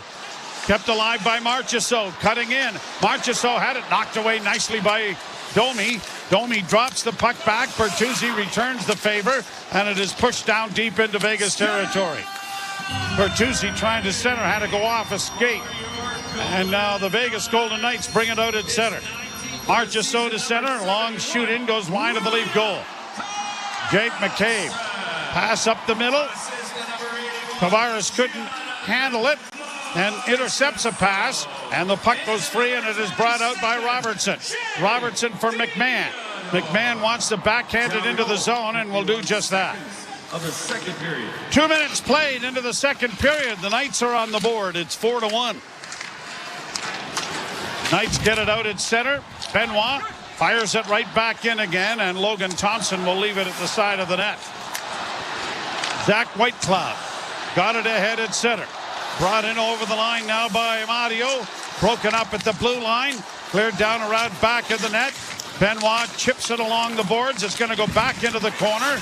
Now back of the net, a centering pass that comes all the way out at center and down into Vegas territory. Little adrenaline surge for the Knights now. Leafs get to a loose puck now, and trying to drag it in front of the net was Pontus Holmberg, but that didn't work. Knights get it out at center, in across the line. Well, good play by Liljegren, who stood the man up, and he gets the puck out at center, and now Brody, left wing side with a long shoot in well wide of the goal. Fourth line on for Toronto. Vegas with the puck in their own zone. Getting it ahead is Haig. It's chopped ahead and pushed down into the Toronto end where Morgan Riley turns with it. Riley, a snap pass ahead looking for Matthews. He'll get to it to deny icing. Tried to set up Nyes. That didn't connect. Marner after a loose puck. Nyes is able to intercept. Tried to feed it in front for Matthews. And it's back out into the center ice area. Marner unable to get the puck deep. Played down the ice, though, by Vegas. And icing call coming here against the Vegas Golden Knights. If you're Vegas, it's two-part problem for them. They give up 4 goals in the first period. And between Matthews, Marner, and Nylander, they only have 1 assist. Marchessault and Theodore draw the assists on the goal. Jonathan Marchessault, the Conn Smythe Trophy winner last year with Vegas. The goal came 51 seconds into the period. Leafs back into the attack. A centering pass just got out of the reach there of Domi. Domi around back of the goal for Nylander, near corner. Nylander centers. Bertuzzi had it bounce away from him. Leafs are going to be able to keep it in momentarily. And the Knights will get it out into the center ice area, and it is shot by Alex Pietrangelo back into the Leaf end. Near corner for Riley. Up on the left wing, Bertuzzi. Sudbury native knocks it deep into Vegas territory. Martinez goes back to the loose puck. He'll bring it out. On the right side for White Cloud. Got it in on the right side for Marchessault with a shot. That didn't make it through. Good traffic in front for the Leafs. Countering is Robertson with speed and over the line. Mishandled the puck, but is able to get it to Tavares, who's going to keep it in deep. And it's going to be played around the boards. A dangerous looking rush, but Robertson just mishandled the puck while maybe going as fast as he was. Able to chip it now and get it in deep into Vegas territory. Changes coming for both teams. A lead pass that went off the skate and stick of Stevenson and harmlessly into the corner. And the Maple Leafs have it under control in their own zone, and Benoit comes through neutral ice. Benoit got a shot away, but it's off the stick, ramping up off Amadio's stick into the screen. And a face-off coming in the Vegas Golden Knight zone. Golden Knights, this is their 7th season in the National Hockey League. They made the playoffs 5 out of 6. And hard to believe in that stretch. 2 Stanley Cup finals, of course, winning it last year. And 4 of the 6 seasons went to the conference finals. It really was a different idea around. Well, let's go back to the Washington Capitals and their efforts in their inaugural season, huh? Well, even Seattle didn't quite pull that off. The same advantage. Puck on the boards in the Knight zone. Reeves battles on the wall, then clears it around back of the net. Theodore gets it out into center ice, and now McCabe settles the puck down, finds his defense partner, and it's played ahead and knifed into the zone on a bounce that is going to be covered up by Logan Thompson. And he will hold for a face-off coming in the defensive zone of the Vegas Golden Knights. About this, though, when you talk about the run that the Vegas Golden Knights went on in their initial season, which eventually led them to the playoffs and the Stanley Cup Finals against Washington. You give George McPhee and Kelly McCrimmon a lot of credit for saying, we got an opportunity to do something now without having to build through the draft or anything else. 7 first-round picks in franchise history, only 2 of them still belong to the Vegas Golden Knights. They're Brendan Brisson and David Edstrom. Lead pass for the Leafs. Nyes tripped up at the blue line. There hasn't been a power play in the game. Oh, there I went and chased it, I'll bet. Oh, yeah. You know that. No, throw something at me, will you? Here comes the 5-on-3. Here's a pass down low and a backhand. Went high over top of the Leaf goal. Nyes against the boards in the near corner. Puck goes down along the wall into the boards for Amadio. Back to the point. Long shot blocked by Nyes. Racing after it, but he won't get to it.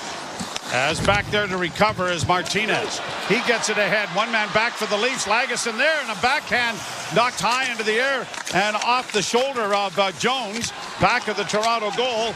And the Leafs are just going to get this airmailed high into the center ice area. Changes coming for both teams. Pass in on the right side. Pietrangelo steps up, got a weak shot away. It was partially blocked by Riley. Cleared to the line, but not out. Stevenson keeps it in. Pass into the corner then for Cotter. That was broken up, and the Maple Leafs are able to skate it up on the left wing and get it out at center ice with Marner finding Domi. Domi left wing side for Nylander. Nylander off the wing. Works around back of the net, shielding the puck centered. No one there. Cotter will bring it back. Liljegren got back to chop it back to the blue line, and here's Willie going again. Nylander to the line and in on the left wing now for Brody. Brody rolls it in front of the goal, and Bertuzzi couldn't get a stick on it. Liljegren a shot, and that was stopped in front of the net. Back to the goal, Nylander. Into the near corner. Nylander tripped up. There we go. I knew it would work. It's all in the delivery, Mr. Ralph. It's all in the delivery.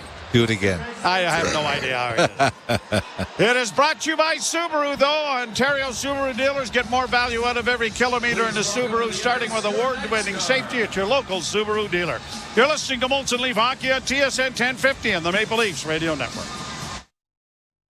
From the biggest stadiums.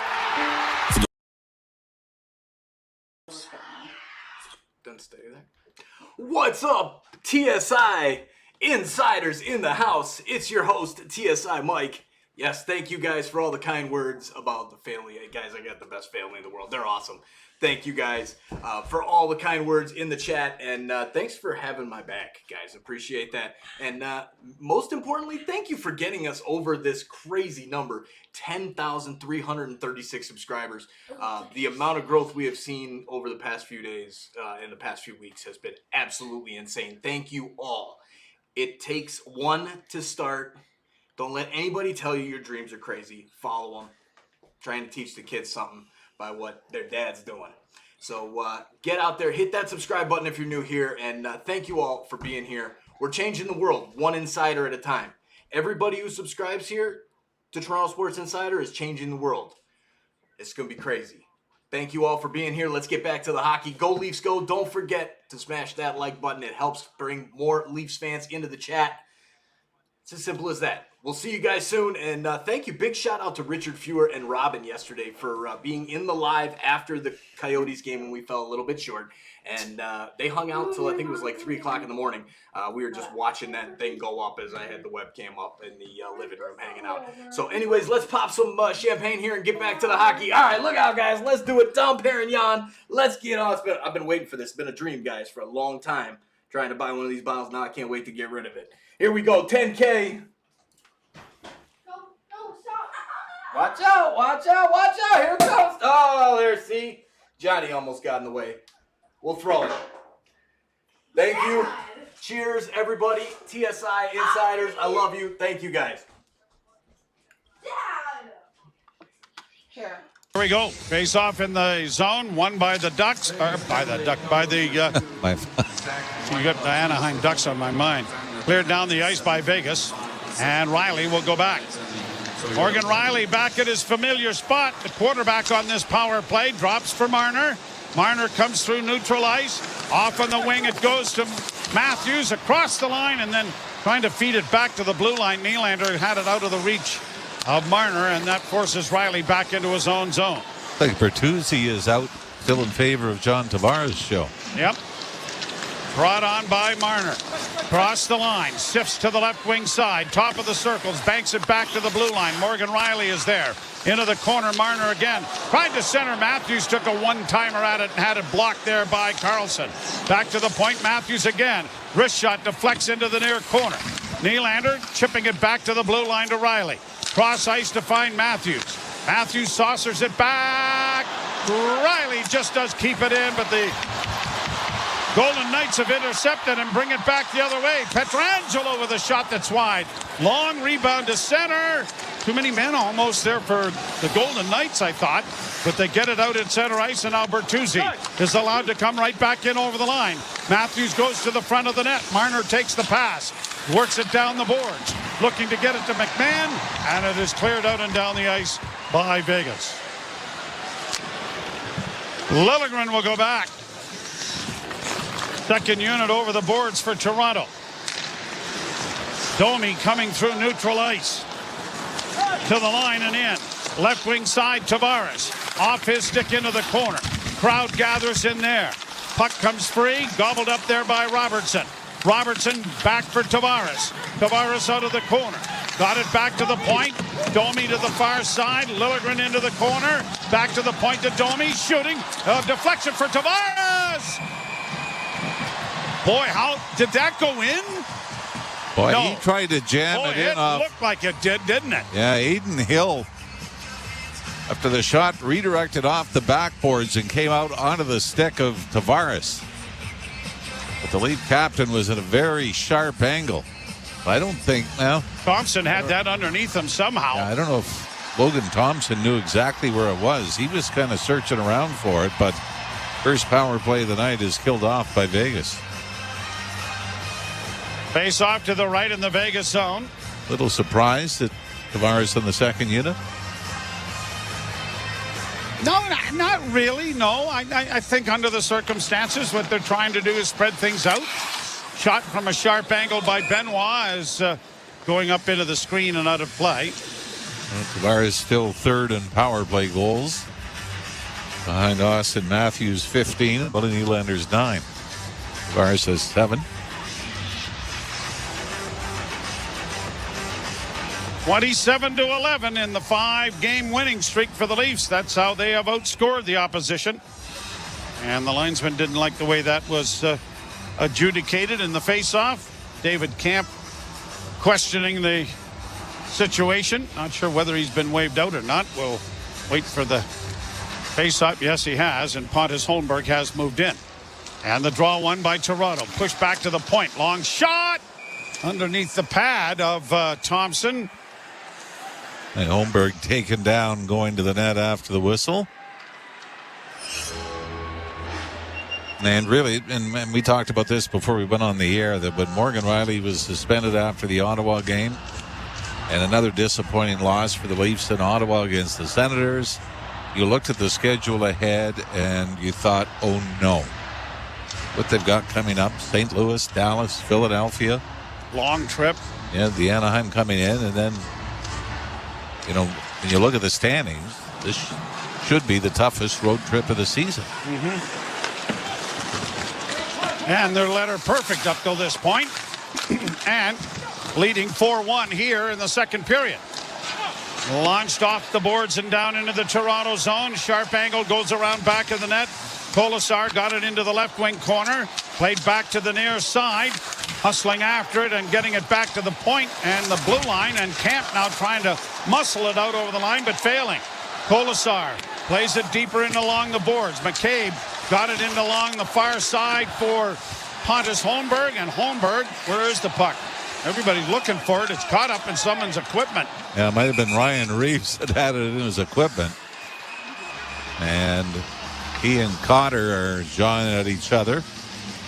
Cotter was the one that went down heavily in the first period after the collision with Matthew Nyes, but appears to be okay. 4-1 Toronto. You're listening to Molson Leaf Hockey on TSN 1050 and the Maple Leafs Radio Network. Hi, this is Megyn Kelly from The Megyn Kelly Show on Sirius XM Triumph. On The Megyn Kelly Show, you're going to hear conversations you won't find anywhere else, for reals. You got people who are on the hard right, you got people on the hard left. I'm bringing you my honest opinions. Don't cower away from the tough subjects out of fear of offending someone. That's not us. I'm unleashed, unafraid, and I'm loving every minute of it. The Megyn Kelly Show, weekdays at noon East on Sirius XM Triumph Channel 111. The Power Play with Steve Coolius. With Tyler Toffoli of the New Jersey Devils. Lindy Ruff, is he still the prankster in the room? Just a quick little funny story. We had the little football pool, and me and Nate Ashton won. Lindy obviously came up to me right away and asked where I was taking him out for dinner. He's been great at it, just with the whole season, and being there, talking to all the boys when things aren't going well, and just trying to encourage us to play up to our potential. It's been good. He's awesome. The Power Play, weekdays 3 p.m. Eastern on NHL Network Radio, Sirius XM 91, and the Sirius XM app. The NHL trade deadline is coming.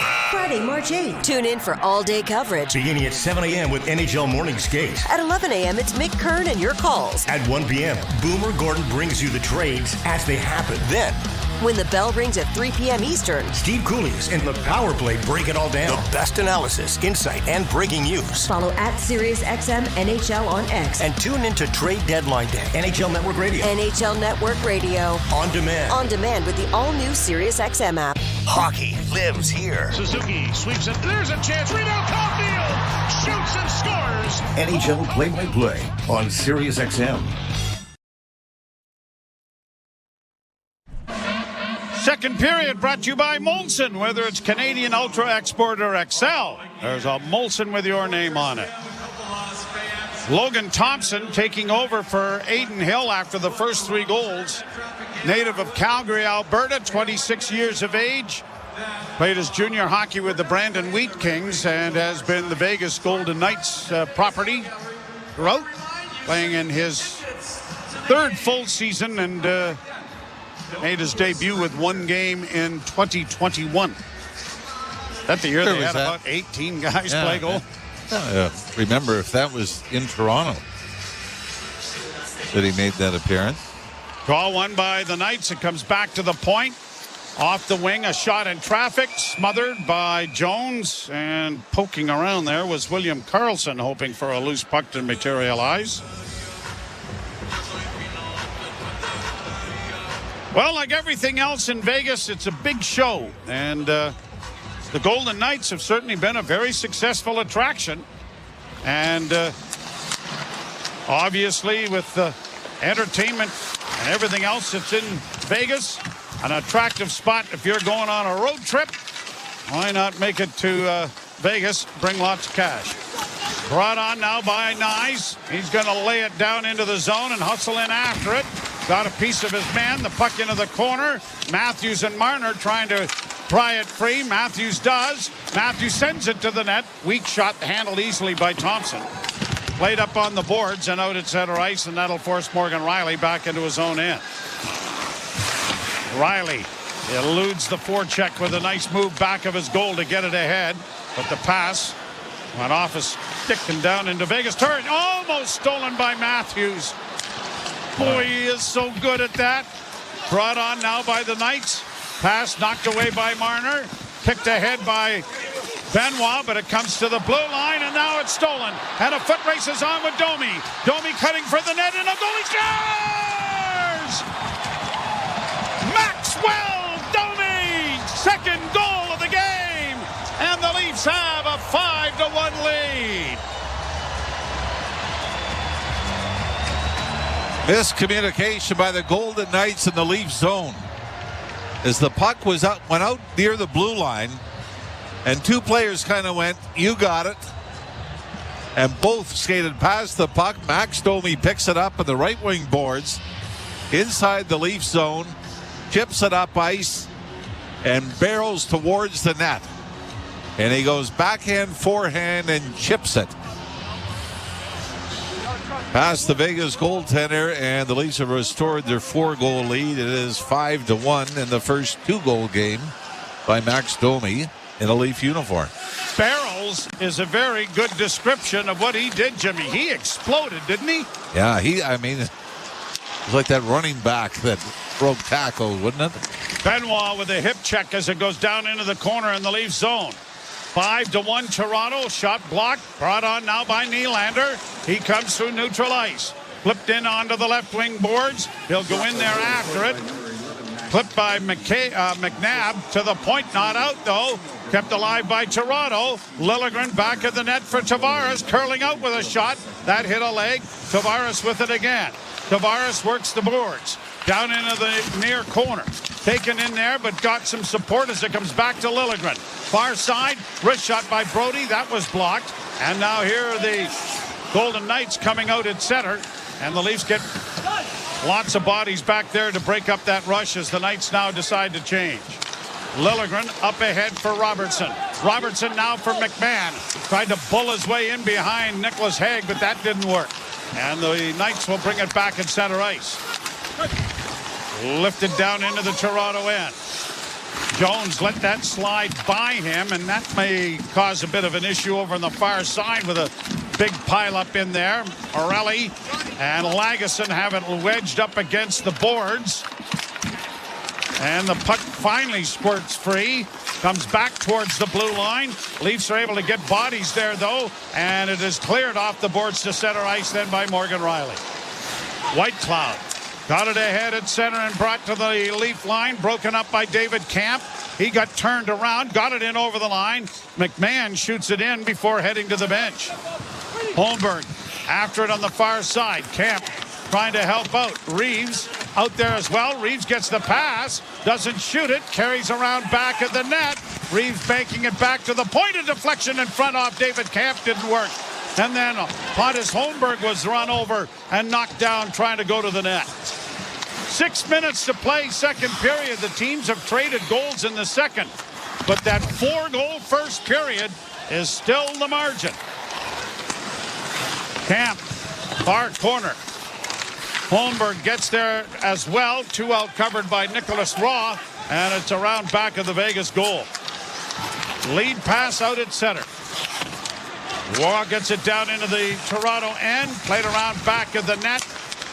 And Marner starts back. It has been a night of secondary scoring. The big boys, other than a Nylander assist, have not been a part of the score sheet. Wraparound attempt now stopped there by Thompson. Played high to center ice, forcing Man back must have gone out of play and deflected back into play. And so the whistle has stopped play. And Mr. Ralph, now it's your turn to play. I thought we were going to commercial. All right, fine. You're listening to Molson Leaf Hockey on TSN 1050 of the Maple Leafs Radio Network. There are many peculiar words in the English language. Words like salivigant, peregrinate, nemophilus, peripatetic, and conviviality. Yet, there is no word for getting the most out of winter in your Subaru, thanks to symmetrical full-time all-wheel drive and X-Mode. Until now. We call it unhibernate. As in, while your neighbors stay home, you'll be unhibernating all winter in your Subaru. So peregrinate to your local Subaru dealer today, and welcome to Uncommon Winter Confidence. Get the official NHL app to watch, read, and listen to all the deets. All I can say is absolutely wow. All the sauce. All the saves. Stop from Vasilevsky. All the hits. All the snipes. All the sellies. He scores! Unbelievable! All the hockey. If it's hockey, it's here. Listen to every NHL game for free, now with Apple CarPlay and Android Auto. Download the official NHL app now. Breaking story from Alpine News Network.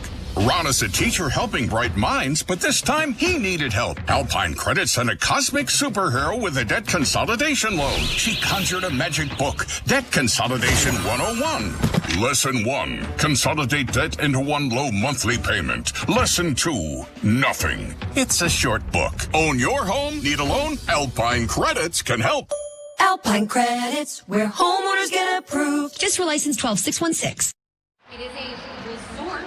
The Leafs 5, the Vegas Golden Knights 1. By the way, it was, when he's talking about Logan Thompson's NHL debut, it was March 11th, 2021. Went in relief for Marc-Andre Fleury, played 8 minutes against the Minnesota Wild, stopped both shots, and then back to the American League before working his way back up. He has a record of 2-0-0 against the Leafs and a 1.99 goals against average. Backhanded in by Robertson. Back of the net for McMahon. He couldn't get it in front of the net. And now it's brought out at center ice by the Knights. Banking it off Brody down into the corner. Brody chipping it back along the boards. And it'll be played out at center ice and sliding ever so slowly, but not enough for icing. And so the Knights have to go back in their own end. Now they turn the puck over at the blue line. Shot in deeper. Tavares into the forecheck. Played around the boards to the near side. Marchessault will start out with it. 4.5 minutes to play in the second period. Maple Leafs leading 5-1. Here's a chance now for Pontus Holmberg, who scores! Never mind secondary scoring. What's after that? Pontus Holmberg, his first and 15. And again, Joe, I mean, the Vegas defense have simply been out-mustered going to the net. And we've seen it with Max Domi, David Kemp, and now Pontus Holmberg, who drives into the left wing circle.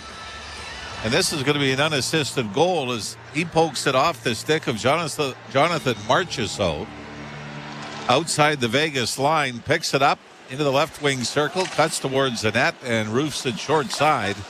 And the Leafs lead has grown to 5 now here in the second period. And speaking of the big guns, Mitch Marner assisted on the Domi goal. That means a 9-game point streak.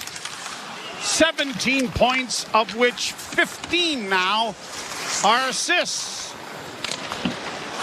Played down around the boards to the far side. The Leafs are able to block a pass, and it comes out into neutral ice. Toronto 6. The Vegas Knights 1. Another pass off of Benoit went wide. Played up along the boards in Camp. Gets it out ahead for Morgan Riley. Riley to center. He has to be the most relieved guy in the Leafs bench. He didn't screw it up. Didn't screw it up, exactly. Now he shoots it in. Down the boards far side.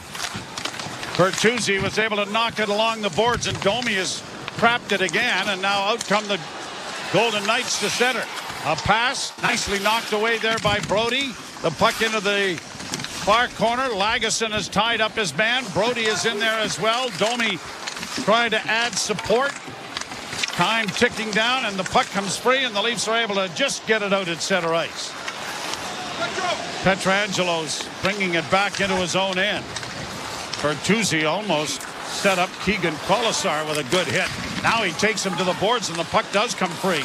But the Vegas Knights will get a hold of it, and it's going to be brought out by Paul Cotter to center. Cotter working in over the line, got around Liljegren. Stood up there on a good hit by Jake McCabe. Cotter took exception to it once, twice, and maybe the second one is going to be called here. Yep. He's had a bit of a rough night.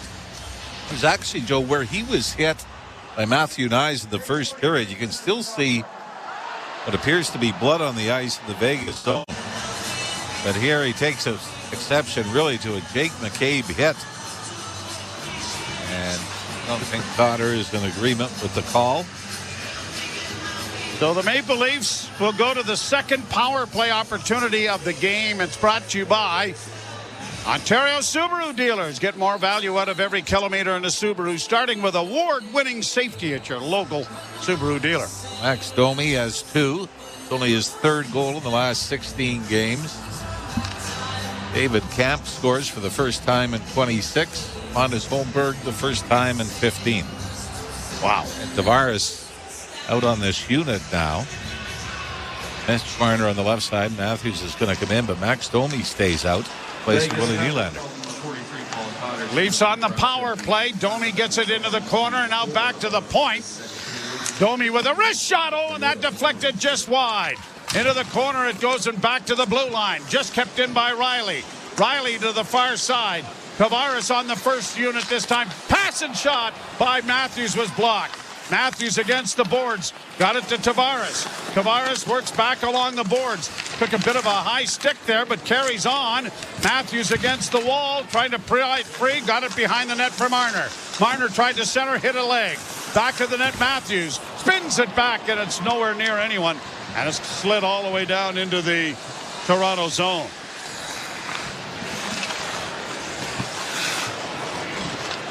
The goal came at 15:36 for the Maple Leafs. Unassisted goal for Pontus Holmberg. 6-1 Toronto. To the line, Matthews. To Tavares. Down into the corner. Spun it back to the blue line. Marner will flip it to the point. Liljegren to Nylander. Down low. Centering pass. Tavares swiped at it. And it was knocked away by the Knights and set out at center ice. Liljegren goes back. There's a minute 14 to go here in the second period. Here's Nylander coming through neutral ice to the left wing side for Bertuzzi. Bertuzzi gets it back to the blue line, but Liljegren couldn't keep it in.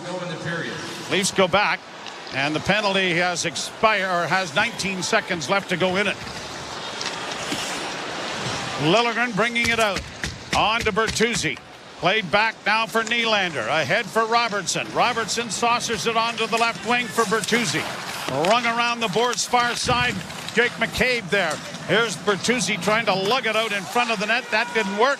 One-handed ahead now by the Knights. And out of the penalty box and back at even strength are Vegas. Played to the side of the goal. Bertuzzi got there first.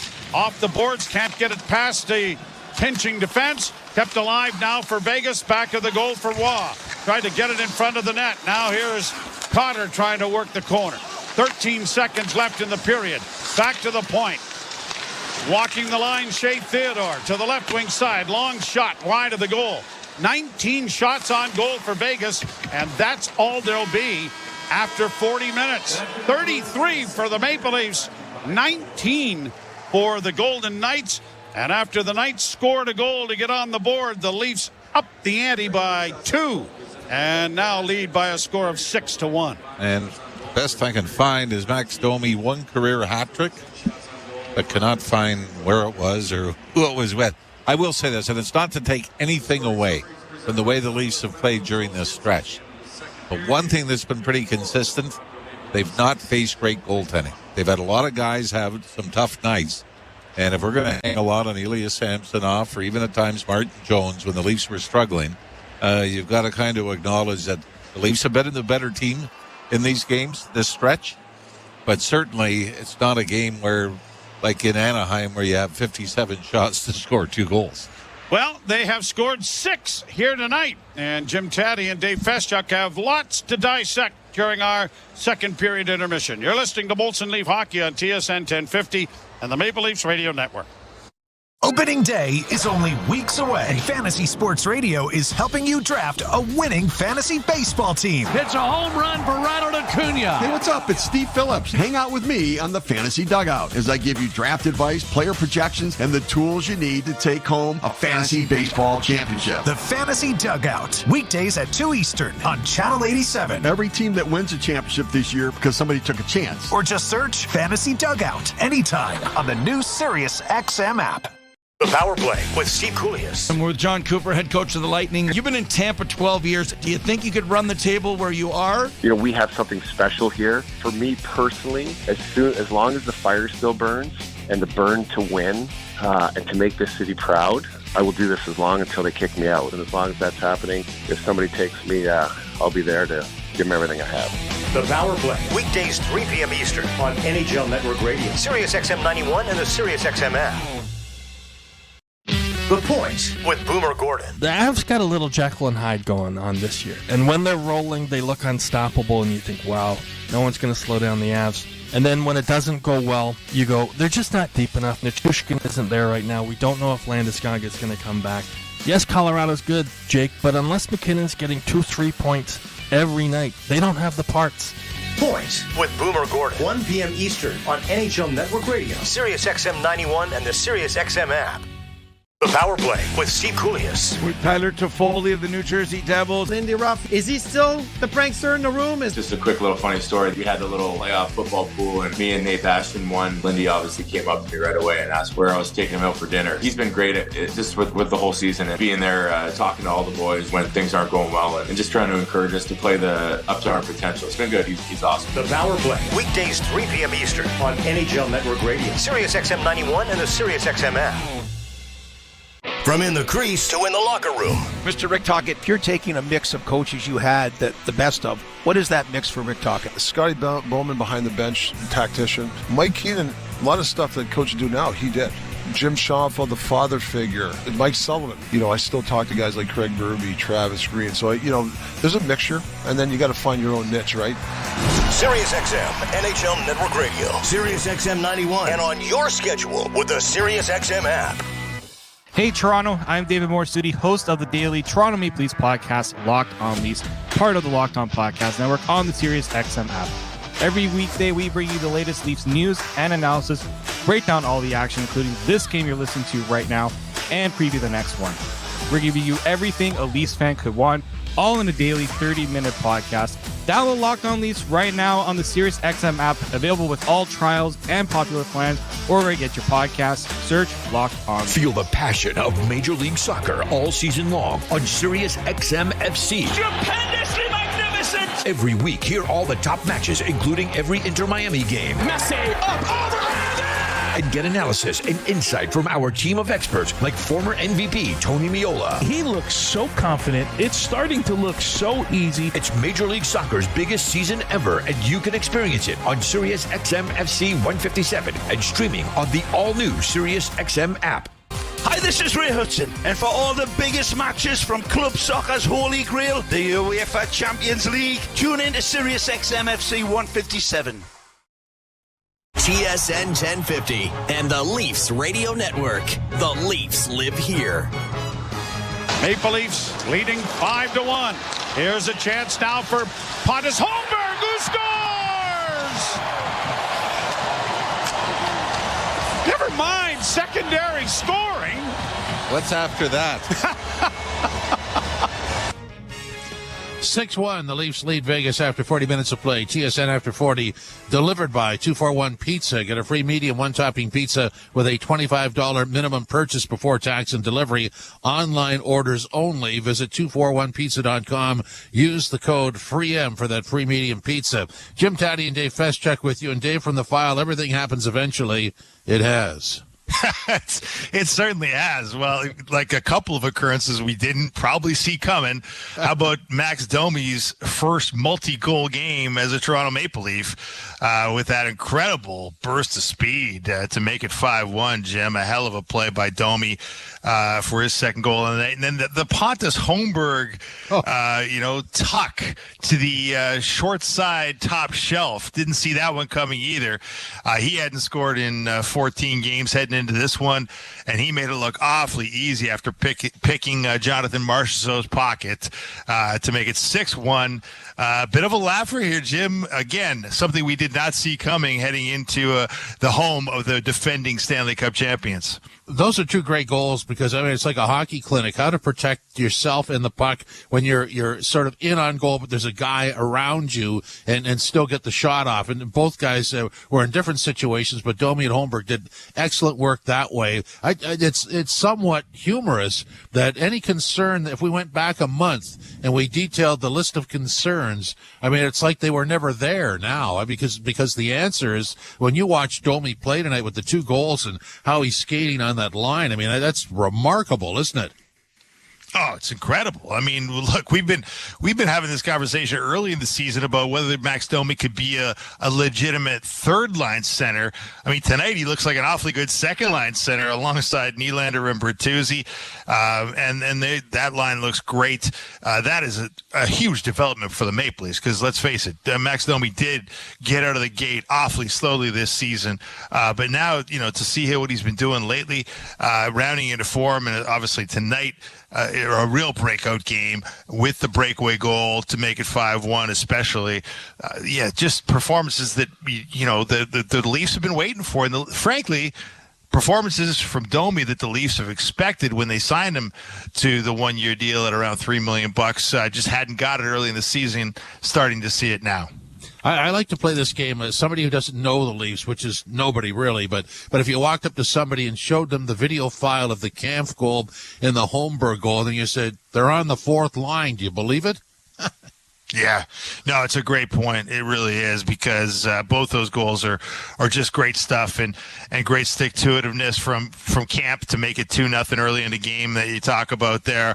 And but the Holmberg one was definitely the highlight reel goal of the night from the fourth liner who, doesn't show it often, but when he shows it, it looks awfully good. And that was an incredible goal by Holmberg. And frankly, again, another goal where it's not just about one guy. It's about that entire line with great neutral zone pressure, forces the turnover that leads to Holmberg putting pressure on Marchessault to get that puck. Really, really smart goal by Holmberg and really nice work by his line mates to force that turnover. And so when you're frustrated with your team or it doesn't deliver the way you want, you do that history lesson where you go, this is the point where it goes south.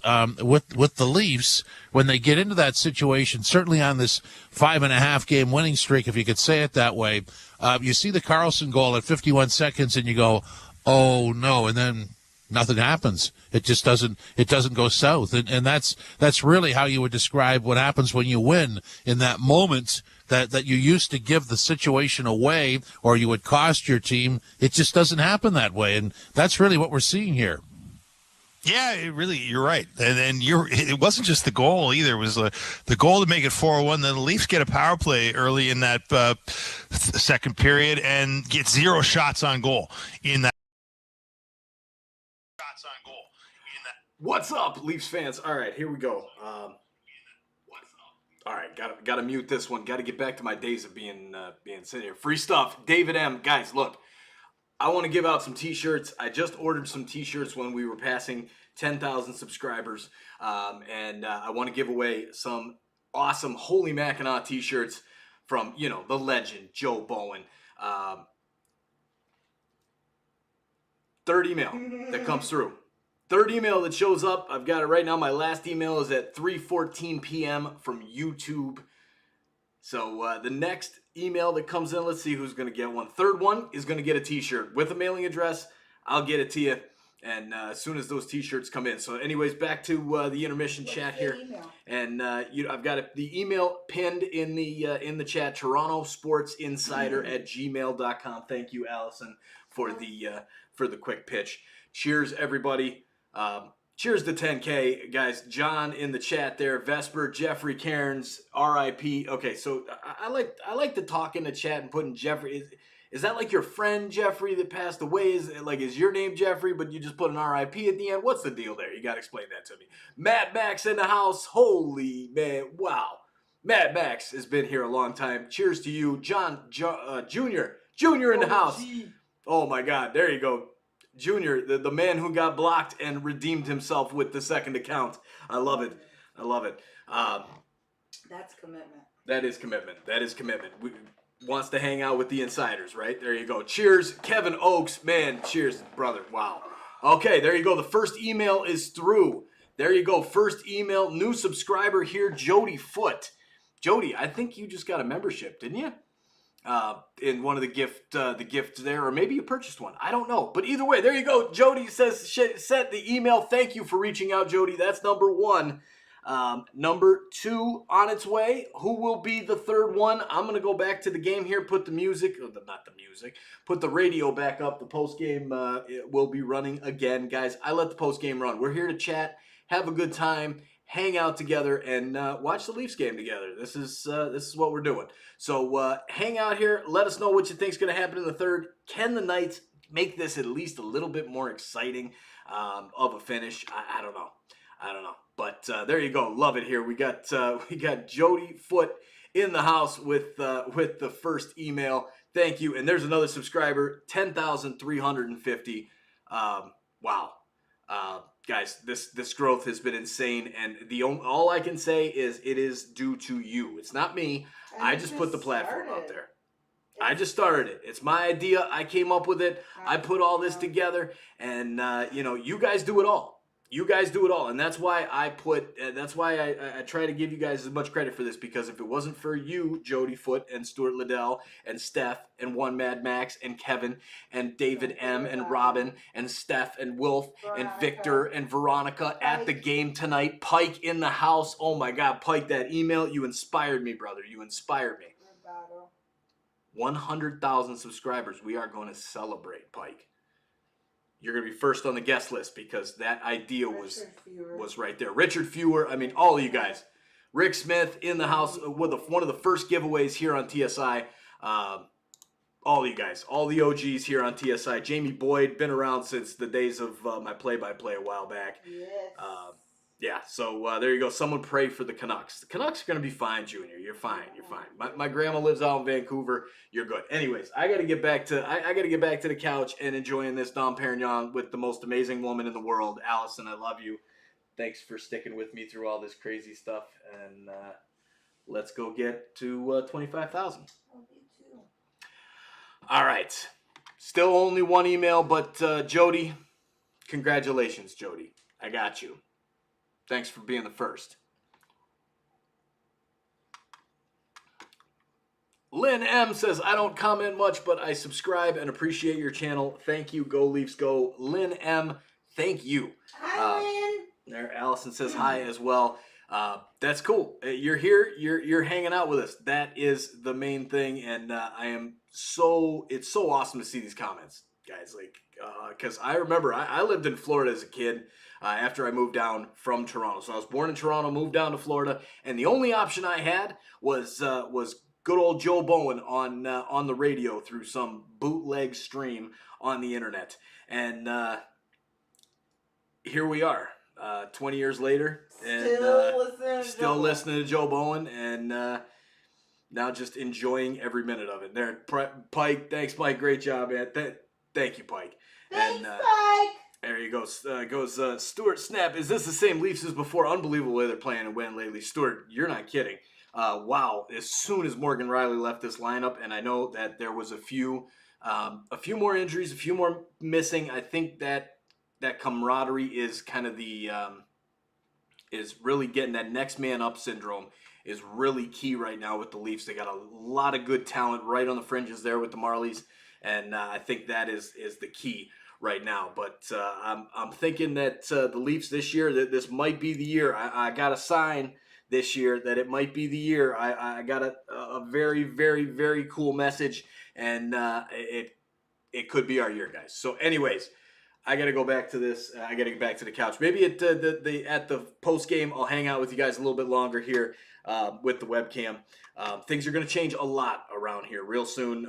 Getting a lot of new technology, a lot of things set up, and it's going to get a lot better around here because I got a few nerds working for me now, and that is the key because that is not what I am. I'm a dad and a husband first. You're and, a nerd. A nerd like fourth because I have a lot of other important things to do. Maybe fifth. So there you go. All right, guys. Thank you, guys. Cheers to 10K. Thank you so much. Lisa Aiello in the chat. Go Leafs, go. Thank you, guys. Everybody. Peter says, hi, go Leafs, go. An awesome channel. Thank you, Peter. Appreciate that. All of these kind words, really, really appreciative. From a guy who was sitting in his basement trying to figure out what to do with his YouTube channels to having a group of people here chatting every single night. Like clockwork, having a good time, and it's all based around Toronto sports. One last time, cheers. We'll see you guys at the post game. I'm David Morsuti, host of the daily Toronto Maple Leafs podcast, Locked On Leafs, part of the Locked On Podcast Network on the Sirius XM app. Every weekday, we bring you the latest Leafs news and analysis, break down all the action, including this game you're listening to right now, and preview the next one. We're giving you everything a Leafs fan could want, all in a daily 30-minute podcast. Download Locked On Leafs right now on the Sirius XM app, available with all trials and popular plans, or where you get your podcasts. Search Locked On. Feel the passion of Major League Soccer all season long on Sirius XM FC. Stupendously magnificent! Every week, hear all the top matches, including every Inter-Miami game. Messi, up, over, and get analysis and insight from our team of experts like former MVP Tony Meola. He looks so confident. It's starting to look so easy. It's Major League Soccer's biggest season ever, and you can experience it on Sirius XM FC 157 and streaming on the all-new Sirius XM app. The biggest names in the game. Trying to get behind, wrist the line, and walks in, put it between his legs, shoots it, goal! NHL play-by-play on Sirius XM. Right here. Maple Leafs have a comfortable 6-1 lead heading to the third period. 12 different players have garnered a point in this game, and none of them have the last name of Matthews. Now, if I would have told you Leafs would have 6 in the first 2 periods in Vegas, what would you have guessed, Matthews? Matthews probably had at least 2. Yeah. Marner has an assist, so that point streak that is a record-tying one that has him tied with Boreas Alming is there. If he gets another assist, he would stand alone. Yeah, but even without that, 12 assists in the last 5 games for Mitch Marner. Morgan Riley doesn't have a point yet in this game either. For Morgan Riley. No, but he hasn't gotten suspended. But he had six assists in his last 5 games before the suspended. Yep. Played down into the Vegas zone, knocked away by the Knights. Then a wrist shot from the point by Liljegren, just caromed off the goalpost. Played back down into the Toronto end. Leafs defend the goal to our left, and the Knights are to the right. Chip to the line and out at center. Vegas will lose the puck momentarily, but get it restored back in their own end, and a saucered pass comes over to Alec Martinez, who comes up the left wing boards and shoots down into the zone. Knights are 19-8-2 on home ice. They have the same amount of points as the Maple Leafs with 70. Long shot wide of the Leaf goal. Nylander couldn't get it out on that side. Vegas pinching in with a shot, and they score. Off the right wing, Marchessault lifts it over the shoulder of Jones, and it is 6-2.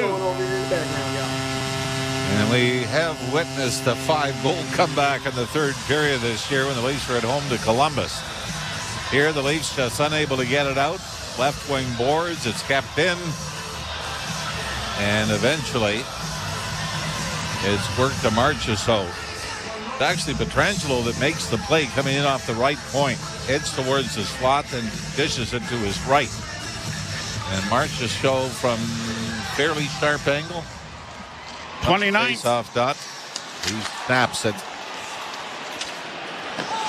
Past Martin Jones in the glove side. So 2 goals glove side on Martin Jones in this game. 29th of the season for Marchessault. And the Knights have narrowed it to 6-2 as they bring it in over the line. Barbashev with a pass on the right wing side. They score! It may be time for another timeout for the Leaf coach.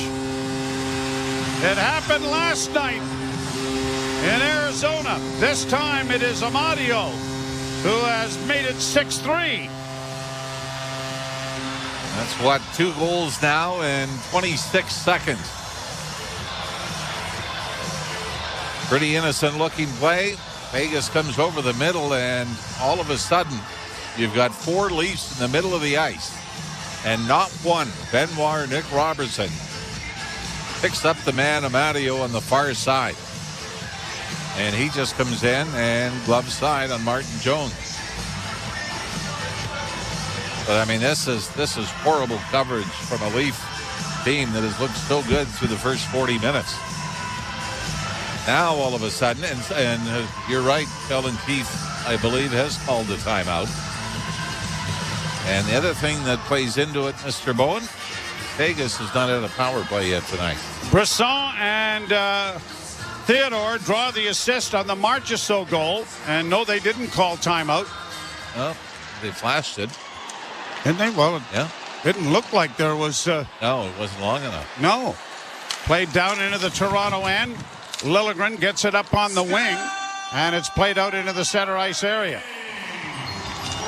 Matthews shoots it back down into Vegas territory, and the Golden Knights playing it out at center. And I'll tell you what, if they get another one, this place is going to go a little raucous, and they are going to be right back in the hockey game. Leafs need to get back onto their horses here a little bit as it's cleared back down into the Toronto zone. Time of that goal, 59 seconds of the third period. Played off the boards to center. Reeves plays it back into the Toronto end. They get it ahead. Pontus Holmberg launches it high into the right wing corner. Reeves trying to track it down. Got it in a little deeper. Upended there was Paul Cotter. No call, and there could have been a tripping call. The Leafs get a shot away, and it's Logan Thompson gloving that and stopping play. Martin Jones, one thing he's been able to get from the Leafs in the last couple of starts is goal support. And 9 in his last outing against the Anaheim Ducks on home ice before the Leafs headed out on this road trip. 6 so far tonight, and like you said, 17:31 to go. You start to wonder how much is enough. Stevenson and Barbashev get the assists on the goal at 1:25. So 26 seconds apart, and the Knights get back into this contest. Pass back of the Vegas goal, shot then by Camp, is scooped up by Thompson, and there'll be a face-off coming in Vegas territory. Leafs may end up needing number 34 after all to find the score sheet. As we mentioned, Vegas kind of limped into this game, just 1-3 in their last 4. Last game was at home and lost to the Nashville Predators.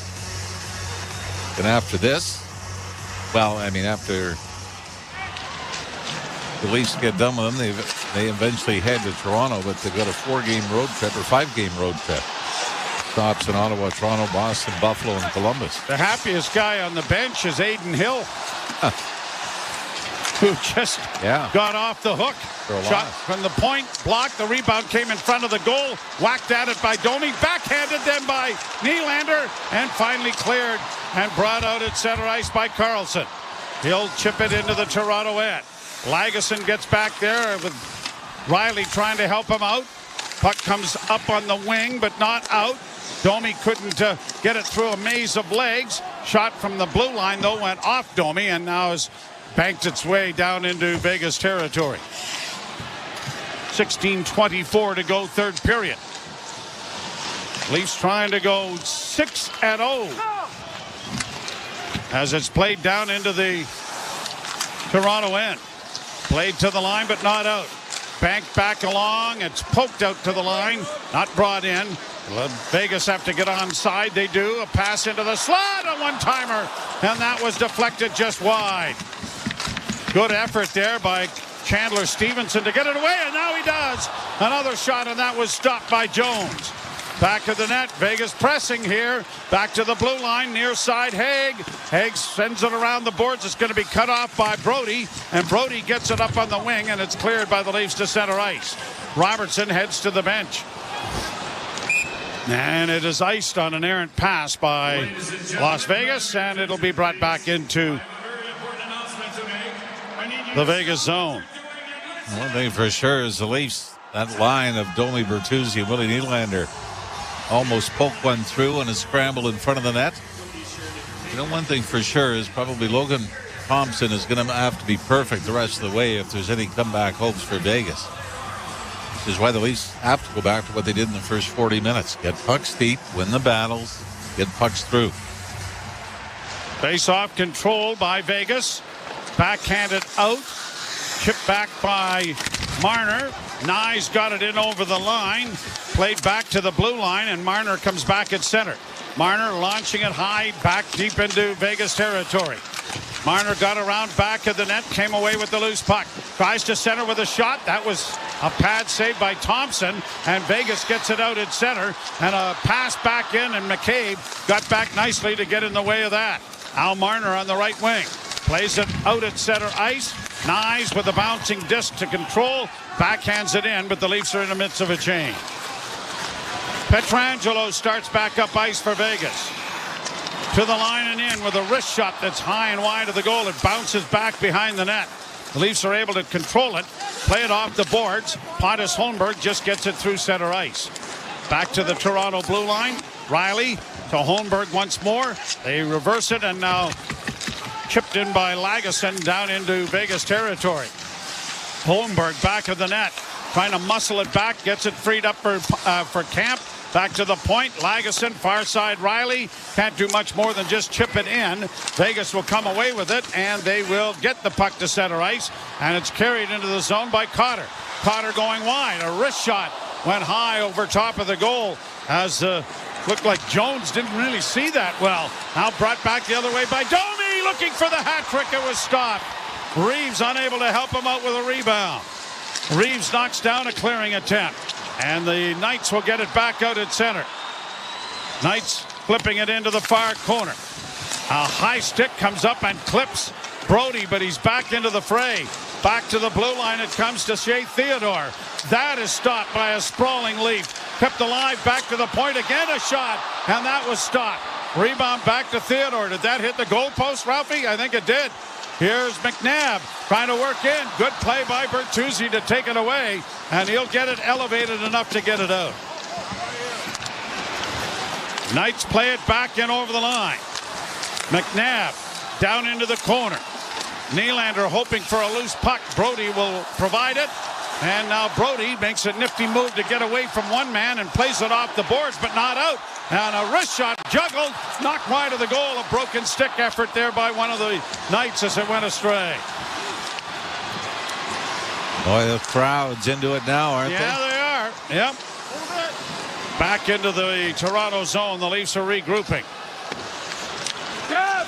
Well, played down into Vegas territory. Chipped along there. The goaltender, Thompson, got a bit of an elbow on the way through as he chipped it into the corner. Fired down into the Toronto zone again. Round on the boards, it'll come to McNabb, or to McCabe, who gets it ahead for Nyes. That didn't work. And the Knights send it back in over the line. Good hit there by Lagesson. He stood up Barbashev and knocked him flying. Matthews around back of the net, gave the puck away, but it's stolen back. Nyes trying to get it out. High in the air. Good hit again then by Riley. Back of the net, Lagesson chipping it ahead for Marner. Marner plays it back to Riley, and he has time and space now to look up ice. He'll get it ahead to Matthew Nyes. Nyes to the line and in. Turn the puck over at the blue line though. And Vegas starts back. Stevenson in on the right side. Here comes the power play. In around back of the net. It is a tripping call against the Maple Leafs. Pontus Holmberg. So the Maple Leafs, with a comfortable 6-1 lead, are now in a, well, not uncomfortable, but still a 6-3 advantage. But a power play coming for the Knights. You're listening to Molson Leaf Hockey on TSN 1050 and the Maple Leafs Radio Network. The NFL's top draft prospects are ready to show what they've got at the 2024 NFL Scouting Combine. Deep down the middle of field, Marvin Harrison's going to take it to the house. Tune in for exclusive interviews with GMs, head coaches, and the top prospects as they prepare for the NFL Draft. You put the tape on, and they're good football players, so sometimes it helps. You kind of know what you're getting. Coverage kicks off Tuesday at 9 a.m. Eastern on Sirius XM NFL Radio Channel 88 in the car and on the all-new Sirius XM app. The Power Play with Steve Koulias. And we're with John Cooper, head coach of the Lightning. You've been in Tampa 12 years. Do you think you could run the table where you are? You know, we have something special here. For me personally, as long as the fire still burns and the burn to win and to make this city proud, I will do this as long until they kick me out. And as long as that's happening, if somebody takes me, I'll be there to give them everything I have. The Power Play. Weekdays 3 p.m. Eastern on NHL Network Radio, Sirius XM 91 and the Sirius XM app. The Point with Boomer Gordon. The Avs got a little Jekyll and Hyde going on this year. And when they're rolling, they look unstoppable, and you think, wow, no one's going to slow down the Avs. And then when it doesn't go well, you go, they're just not deep enough. Nichushkin isn't there right now. We don't know if Landeskog is going to come back. Yes, Colorado's good, Jake, but unless McKinnon's getting 2-3 points every night, they don't have the parts. Point with Boomer Gordon. 1 p.m. Eastern on NHL Network Radio, Sirius XM 91 and the Sirius XM app. The biggest names in the game. Trying to get behind Ristolainen, walks in, put it between his legs, shoots it, score! NHL play-by-play on Sirius XM. Pontus Holmberg in the penalty box for tripping. The penalty kill brought to you by CMC Markets. Take your trading to the next level with $0 commission on stocks. This is a big kill right here. Puck back of the Toronto goal. Pried at by McCabe. It goes back of the net. Centering pass in front and a shot. That went off a skate or a stick of Camp and has rocketed up into the screen out of play. Well, the Vegas power play, 18th overall in the NHL, and obviously without Mark Stone or Jack Eichel, they take a hit on the talent side, but they're just 3 for 23 in their last 8. However, the Leafs have given up a power play goal in 4 straight games. Played back to the blue line, kept in by Vegas. Near side for Marchessault, down low, trying to jam it out in front of the net. Jones is down. Where's the puck? Finally, it's blown dead. As Brody was sitting on top of William Karlsson. Marchessault took exception. So the face-off again in the Toronto end. Leafs penalty kill overall in the season, 23rd in the National Hockey League. Their power play is number 2, but this is an area that could use some solid improvement down the stretch. Camp facing off against Karlsson. The draw scrummed, played around the boards. Marner's going to get to it, and he's going to punch it out at center ice. David Camp after it, but couldn't come up with it. And it's back down into Vegas territory. Brought out slowly to center. Minute 17 in the man advantage. Drop pass comes to the blue line. Kept in there by Theodore. Now poked out at center ice by Camp. He's going to force it all the way back into the zone. Good job done there by David Camp. And then he steals it again. And he's going to be able to get to the bench. Brought back now by Vegas with a pass. Good stick there by Bobby McMahon. And it went up and was... I think they're going to say it was knocked down with a high stick. After McMahon got it up in the air, yep.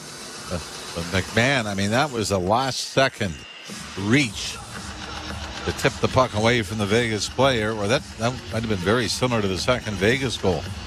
Face-off will be brought to you by Alpine Credits. You own your own home and need a loan. Alpine Credits can help. Get approved at alpinecredits.ca. Face-off outside the Toronto blue line.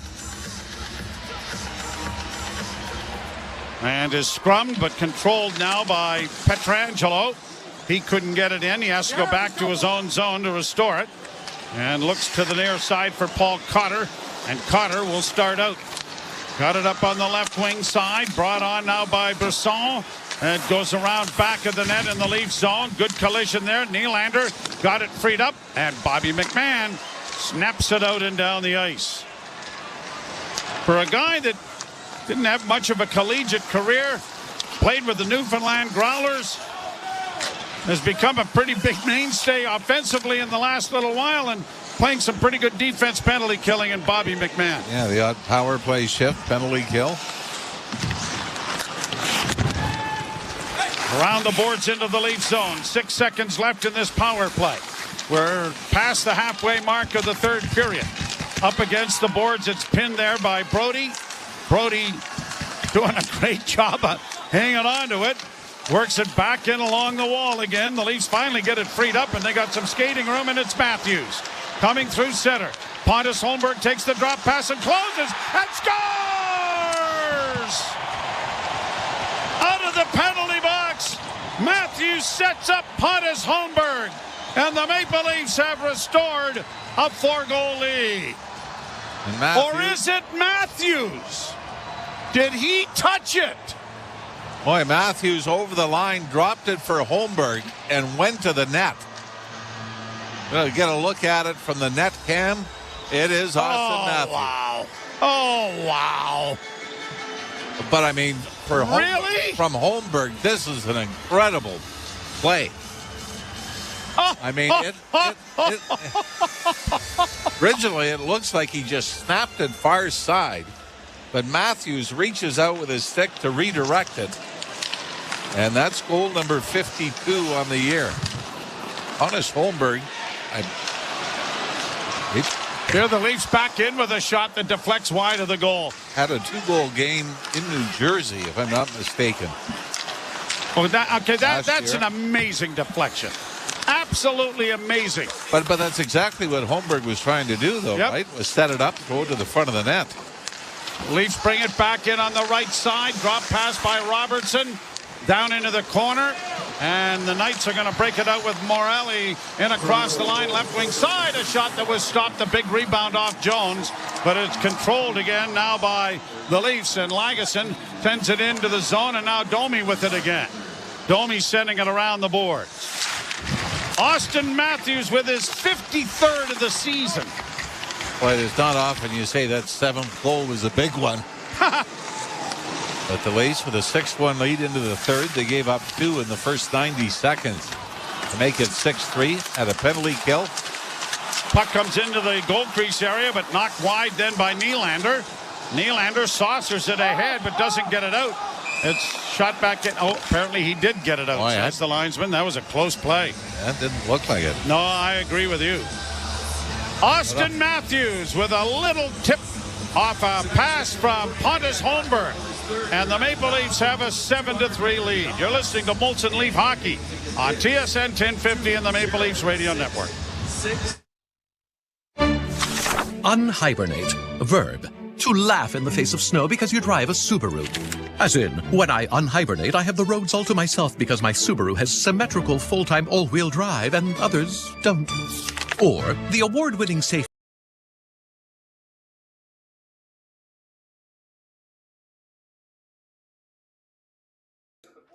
Mute on. Here we go. Everybody, email me, torontosportsinsider@gmail.com.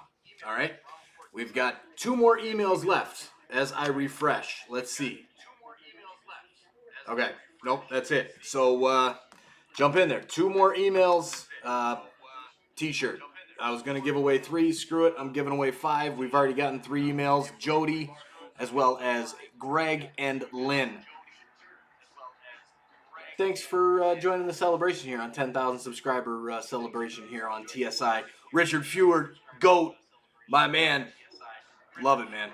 Cheers. Everybody else is new here, hit that subscribe button. Changing the world. 1 subscriber, 1 insider. We don't call them subscribers anymore. We're going to start calling them insiders. Let's go, boys. All right, and girls. There we go. We got another one. Just came in. D-Boss in the house. Just received. There you go. One left. Awesome game so far. Dagger cards. Very good game so far. Not enjoying this little comeback, though, by the Knights. So come on, Leafs. Let's finish it off, boys. Go, Leafs, go. Let's get back to the audio. Record things that are going on. Mitch Marner draws an assist on the Matthews goal. Once again, those two team up, although it's Pontus Holmberg who gets the first assist. But now Marner with 2 points. That means 6 consecutive games with multi-assists, which breaks the record that he was sharing as of last night with Boris Salmi. And in his last 9 games, he missed the game because of an illness at home against St. Louis. But his personal streak, 9 games, 19 points for Mitch Marner.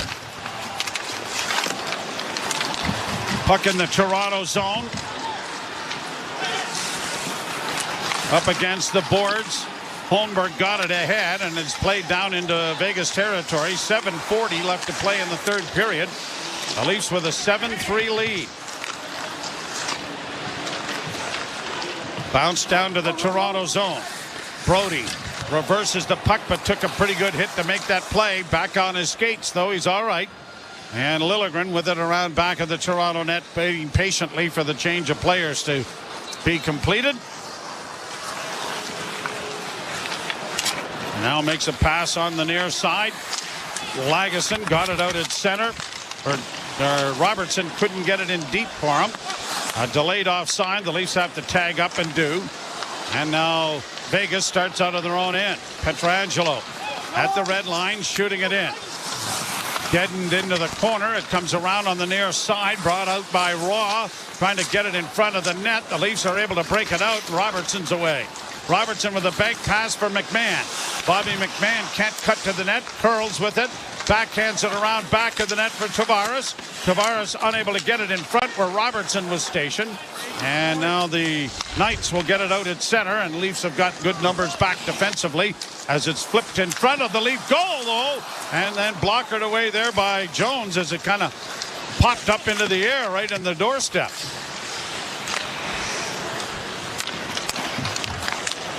Leafs go back into their own end. McCabe for Benoit.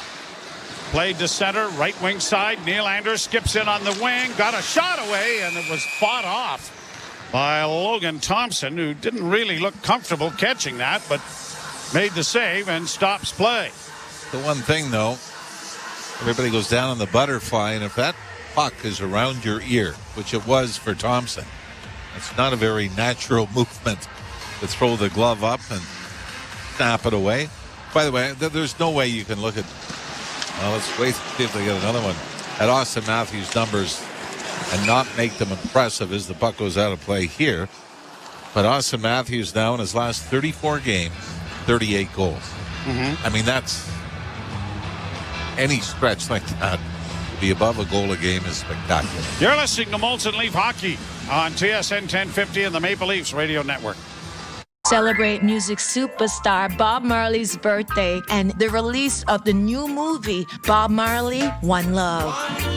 With a tribute concert featuring some of Jamaica's finest music makers and a Q&A with cast members from the new film. His philosophy live in different spaces. Bob Marley's birthday tribute concert. Listen anytime and anywhere on the all-new Sirius XM app. Just search Marley. The Power Play with Steve Koulias. With Tyler Toffoli of the New Jersey Devils. Lindy Ruff, is he still the prankster in the room? Just a quick little funny story. We had the little football pool, and me and Nate Ashton won. Lindy obviously came up to me right away and asked where I was taking him out for dinner. He's been great at it, just with the whole season and being there, talking to all the boys when things aren't going well, and just trying to encourage us to play up to our potential. It's been good. He's awesome. The Power Play, weekdays 3 p.m. Eastern on NHL Network Radio, Sirius XM 91, and the Sirius XM app. Feel the passion of Major League Soccer all season long on Sirius XM FC. Stupendously magnificent! Every week, hear all the top matches, including every Inter-Miami game. Messi, up, overhand! and get analysis and insight from our team of experts like former MVP Tony Meola. He looks so confident. It's starting to look so easy. It's Major League Soccer's biggest season ever, and you can experience it on Sirius XM FC 157 and streaming on the all-new Sirius XM app. Join me, Scott Laughlin, and Gord Stellick, along with former NHLer Mike Johnson for NHL Morning Skate, weekday morning, 7 a.m. Eastern on NHL Network Radio, Sirius XM 91. Into the home stretch, back-to-back games for the Maple Leafs. They are 4-3-0 coming into this one in the second of back-to-backs. They will have a day off in the mile-high city of Denver and tangle with the Avalanche on Saturday. We'll have that action right here for you. Another centering pass. They're in front of the net, and a shot taken by Domi was blocked before it reached the goaltender. 5:35 left to play in the third period. Thompson out of the net to play it around on the boards. Chipped along the wall. Knocked down there by Liljegren. And the Golden Knights will get it out at center ice, and William Karlsson comes to center. Left wing side, Brisson with a shot that was high and wide. The rebound is chipped out at center ice by Toronto. Change is coming for the Maple Leafs.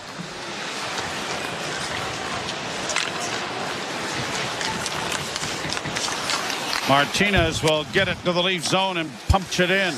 Out of the net, Jones punching it back around to the near side. Marner got it ahead momentarily, then just airmailed it out at center ice. And a lot of Leaf fans in the building as the Knights are back in their own zone, getting it up on the right side, and it is played deep into Toronto territory. McCabe against the boards, got it ahead, played to the line but not out. Golden Knights get it to the line and tried to keep it in, but it was deflected off a body to center. Now it'll be brought in on the left side by Barbashev. Barbashev has it knocked away. Nyes got it ahead for Reeves. Reeves taken to the boards, but he is able to bull his way to the front of the net. Oh, and he just missed that near post. Good move by Ryan Reeves to just take it right to the net. Centering pass for Riley doesn't work. He'll get it back at the net for David Camp. Camp in front of the goal, and a shot by Holmberg was deflected wide of the net. Back at the point, kept in by Toronto. Reeves ringing the boards with it. Camp back at the net, tried to find Holmberg in front. That was knocked away. Holmberg gets it again. Pontus Holmberg to Camp, and a shot off the glove of Thompson. And all of this time down in the zone, eating up a remaining clock. Brody back at the blue line. Keeps it in for Riley. Riley returns the favor. Off the stick, it's going to come in front of the goal. Reeves trying to get it again. Put another shot on, a sprawling save by Logan Thompson. Well, is this Maybe the fourth line? Yes, it is.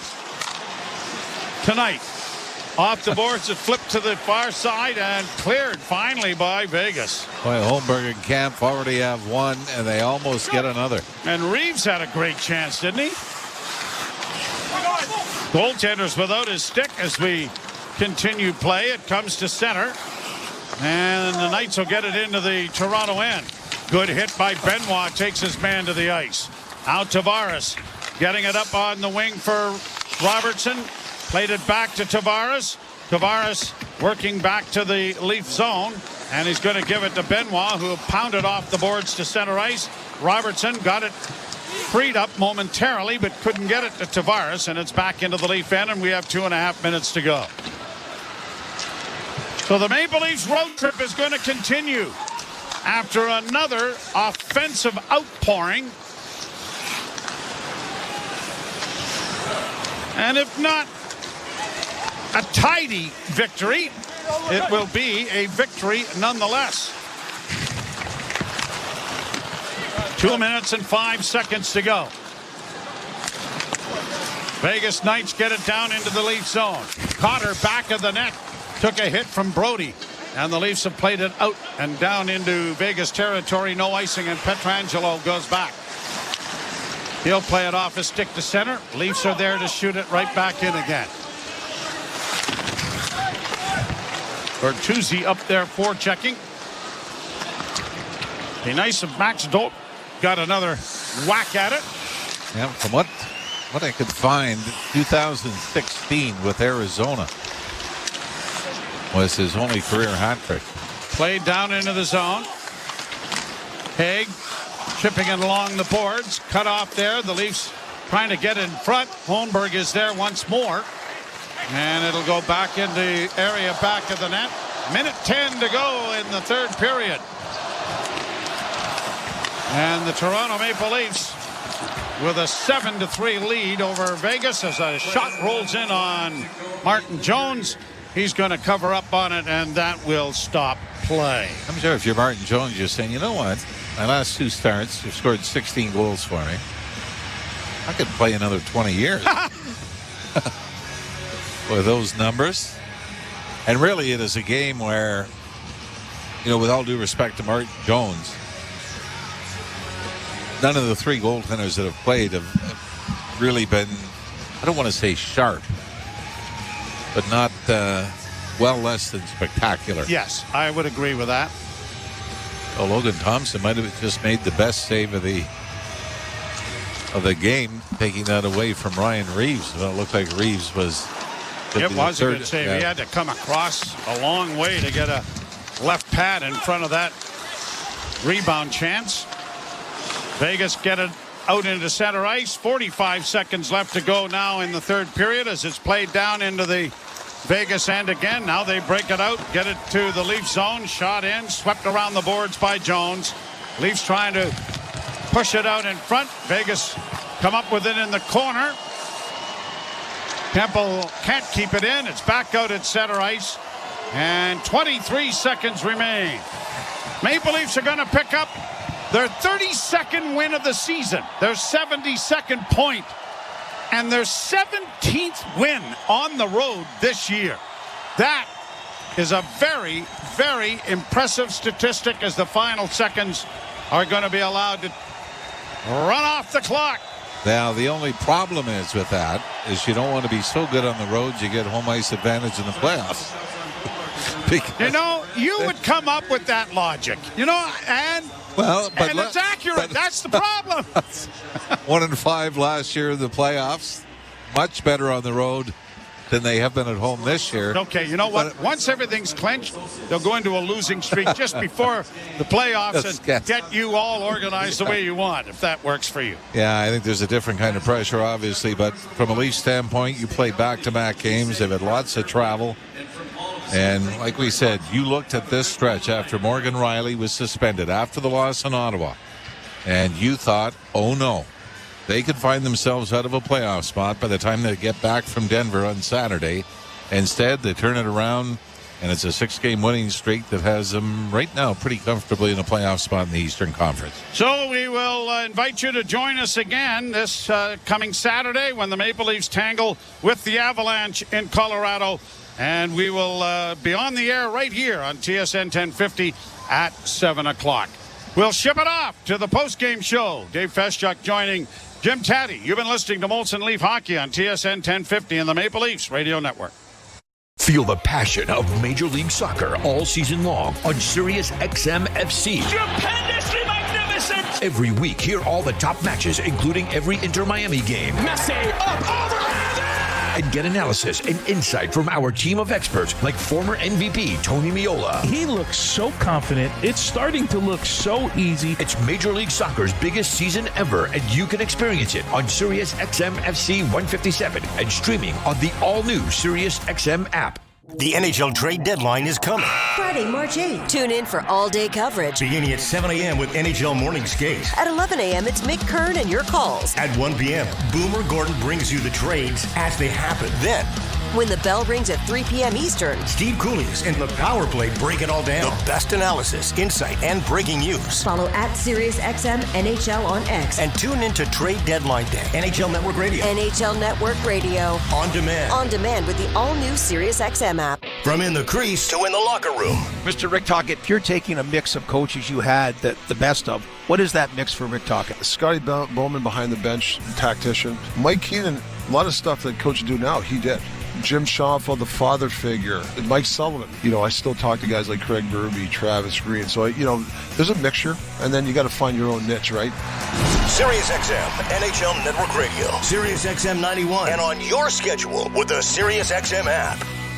Hey Toronto, I'm David Morsuti, host of the daily Toronto Maple Leafs podcast, Locked On Leafs, part of the Locked On Podcast Network on the SiriusXM app. Every weekday, we bring you the latest Leafs news and analysis, break down all the action, including this game you're listening to right now, and preview the next one. We're giving you everything a Leafs fan could want, all in a daily 30-minute podcast. Download Locked On Leafs right now on the SiriusXM app, available with all trials.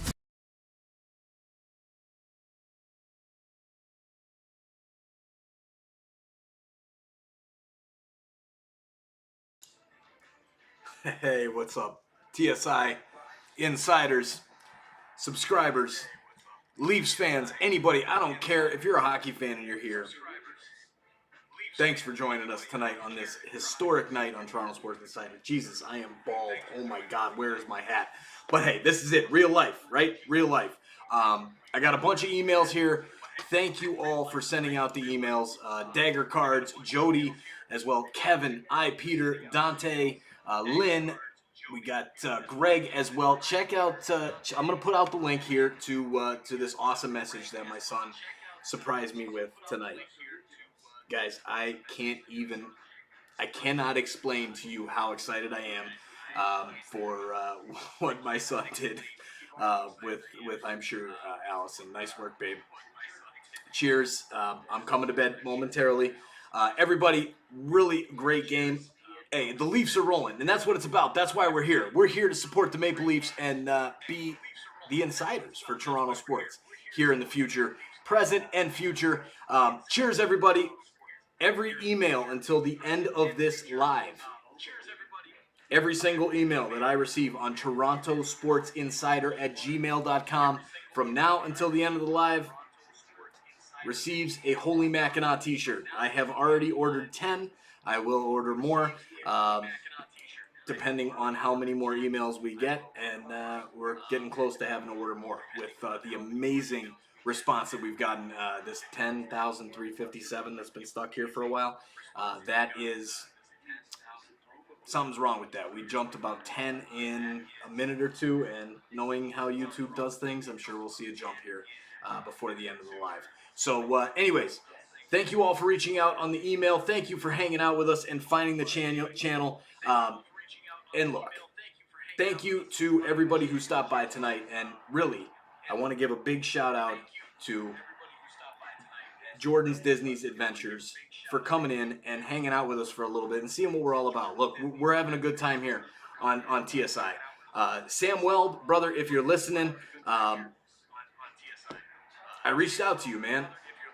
I was trying to help you grow with us. I saw a lot of talent in what you're doing, and unfortunately, through the times that has changed, given that you've seen the success that we've had here. And I tried to get you on board, man, but anyways, thank you everybody in the chat.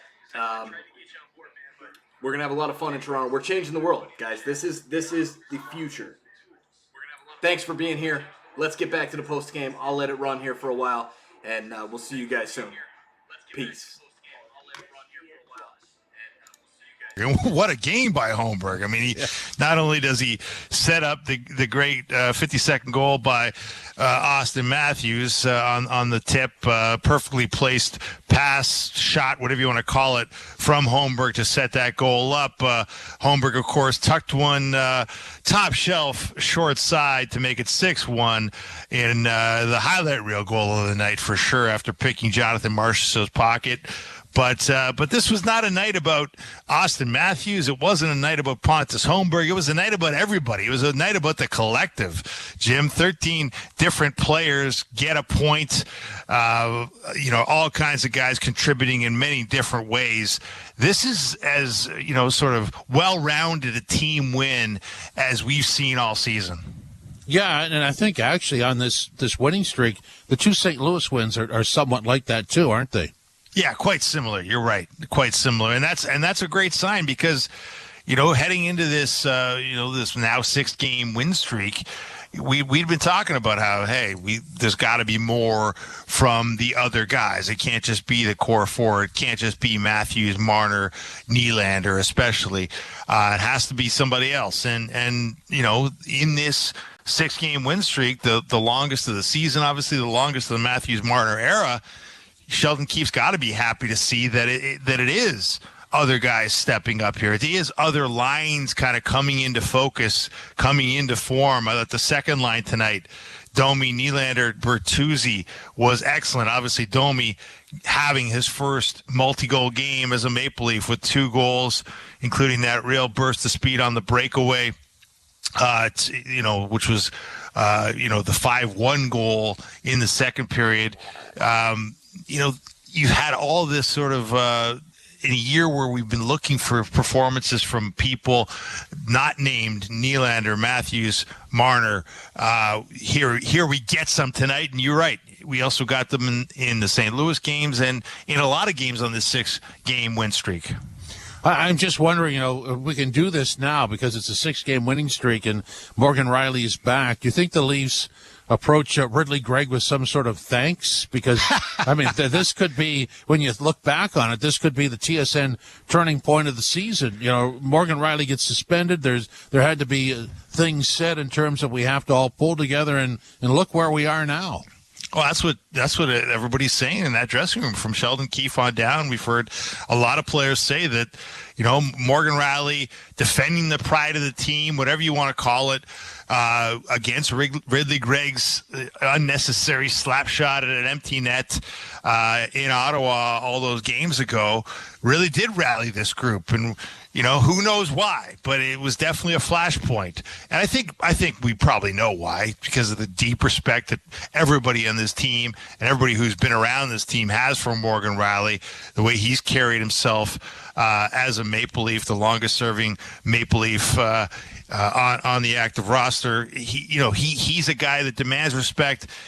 When he does things, people take notice, and when he sort of, obviously a out of character moment for him, but I think an apropos moment in a lot of minds because of the idea that the Leafs haven't provided a lot of pushback when other teams punk them, for lack of a better term. And Ridley Gregg, you're right. Maybe they need to send him a thank you card for trying to punk them. Something, because he's definitely set some events in motion here that have been excellent developments from a Maple Leaf perspective. I think if you and I were describing and we went back and listened to audio files of us and Frankie C talking about the Leafs before that slap shot and before the loss in Ottawa, we're probably talking about a team that had some really good talent, top heavy, the supporting players not really chipping in, and it was somewhat dysfunctional in terms of everybody playing for each other. I don't know that we would have said that, but now 6 games later, all of those problems have been repaired in such a fashion you forget there was even a problem. Yeah, it is remarkable. It really is, and you have to sort of shake your head and wonder how it all came together so quickly. But yeah, it's one of the great mysteries of this team these past 2 seasons. The way they've played without Rielly, 19-2-1 without Rielly in the lineup this season and last season combined, and obviously 5-0 without him. But then a great sign for Sheldon Keefe that when Rielly gets back in the lineup tonight, playing alongside William Lagesson, allowing the first pairing of Timothy Liljegren and TJ Brody to stay together. And it all worked out. An excellent performance by everyone. And, Rielly looked comfortable in that role. Certainly everybody contributed tonight, and they've been able to keep it rolling. The last time Rielly came back from a significant absence, they lost the game. So a very big win for them to keep this train on the tracks and obviously moving full steam ahead. Yeah, obviously, there's plenty of hockey to be played, but it just strikes me as this team might be the mirror image or the reverse of other Leafs teams. Other Leafs teams would have played extremely well during the regular season, and then the moment happens in a playoff series and it just goes south. Obviously that Montreal series, they had one, and then boom, it all stopped. And this team didn't have anything. I mean, it had a lot going for it, but it wasn't showing the results in the standings, and then all of a sudden it takes off in the right direction. Maybe there's something to that. Well, we did talk a lot about in previous seasons how it was difficult for the Maple Leafs to sort of keep their focus and keep their foot on the gas when they knew for so many months heading into the playoffs, not only that they'd be going to the playoffs as a sure thing, but likely who they'd be playing, the preordained sort of first round matchup, and you're just sort of tapping your watch, waiting for the playoffs to start week after week after week as the season drags on. There's something to be said for having a little bit more of a fight to get there, and certainly there is a little bit more of a fight to get there this season. Although they're well in the clear right now, sitting in the third spot in the Atlantic Division. What are they now? 6 points clear of 7 points clear of Tampa, actually. So, I mean, hey, a lot can change in a little bit of time in this league. So there's no sure things, but maybe there is something to be said for having a little bit of a struggle, having a little bit of adversity in the regular season, having your coach tell you, hey, we've got to play differently. As Sheldon Keefe did tell this group that they had to play differently, especially with Morgan Rielly out. And maybe the lessons of Morgan Rielly's 5-game absence are going to transfer into something that does make a difference when it comes down to the crunch time of playoff hockey. The Leafs win at 7-3, have a 6-game winning streak. We'll continue on with the post-game show, Leafs Game Night, on TSN 1050, the iHeart Radio app, and the Leafs Radio Network.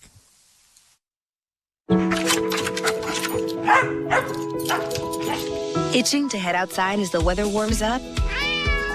Just remember, when it's 0 degrees and above, you and your pets aren't the only ones active. For the health of the whole family, make sure you're offering your dog or cat the protection they need. Talk to your veterinarian about all-in-one options today and visit nextguard.ca for some great savings. That's NextGuard, NEXGARD.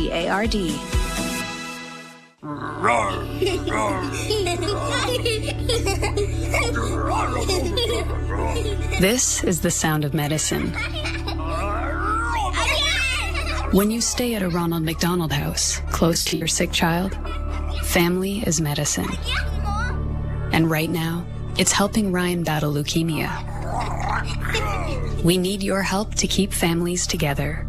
Please donate today at rmhc.ca. There are many peculiar words in the English language.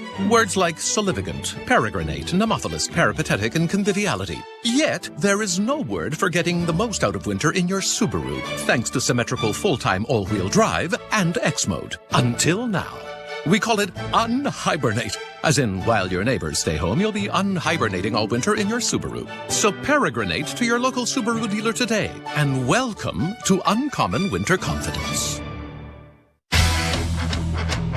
Leafs Game Night. They win 7-3 in Vegas, 6-game winning streak, and the road trip will conclude Saturday in Colorado. We'll have all the action for you. Pregame starts at 6 here on TSN 1050 in the Leafs Radio Network. So just going over the totals here, it's just a phenomenal performance by literally everybody on this team. We've gone over that. On to Colorado. Colorado was in Detroit tonight and lost 2-1 in overtime, so they're returning home. So maybe the streak continues. Yeah, I mean, hey, why not right now? I mean, they'd be going for something significant here, the longest winning streak of the Matthews-Marner era. So, some something to play for there. And heck, I mean, you're looking at a team in Colorado that is one of the more formidable forces in this league. I always talk about the thin air in Denver that makes it difficult. So, you're right. It would be a really good one to win. And the way they're playing right now, Jim, I mean, it's just, you wouldn't put it past them. I mean, we just haven't seen this kind of cohesiveness, this kind of 4-line, 3-pairing effort all season in a significant way for a significant period of time. And here we go, 6 in a row. The start of the game was dumbfounding to me. I mean, you're 4-0. You're playing consecutive games and consecutive nights on the road. You had a good start against Arizona, bit of a fade in the second period, but won quite easily. And tonight, 4 goals in that first period. That was stunning to me. It really was. It was just an onslaught. It was just an onslaught by the Maple Leafs. They had what was it, 23 shots on goal. Although they've toyed around with that total a couple of times. They seem to be auditing these shot totals between periods, but I think it is officially 23 shots 23, on. Yep. 23 shots on goal in the first period, which would be their biggest shot on goal output in a single period this season. So they were all over the Golden Knights, and it was funny how we talked about before how the Golden Knights are nothing to sneeze at, even though they had lost 3 in a row at home coming in, even though they had been decimated with injury. We're playing without their captain Mark Stone. We're playing without obviously their offensive force and Jack Eichel. But they still had that great defense, and they got the best goaltender in the league as measured by save percentage. And what do you know? Midway through the bottom half of the first period, they're chasing Adin Hill after 3 goals on 19 shots. They'd make it 4-0 on a nice goal by Max Domi, and that second line working together on the 21st shot of the afternoon or of the evening.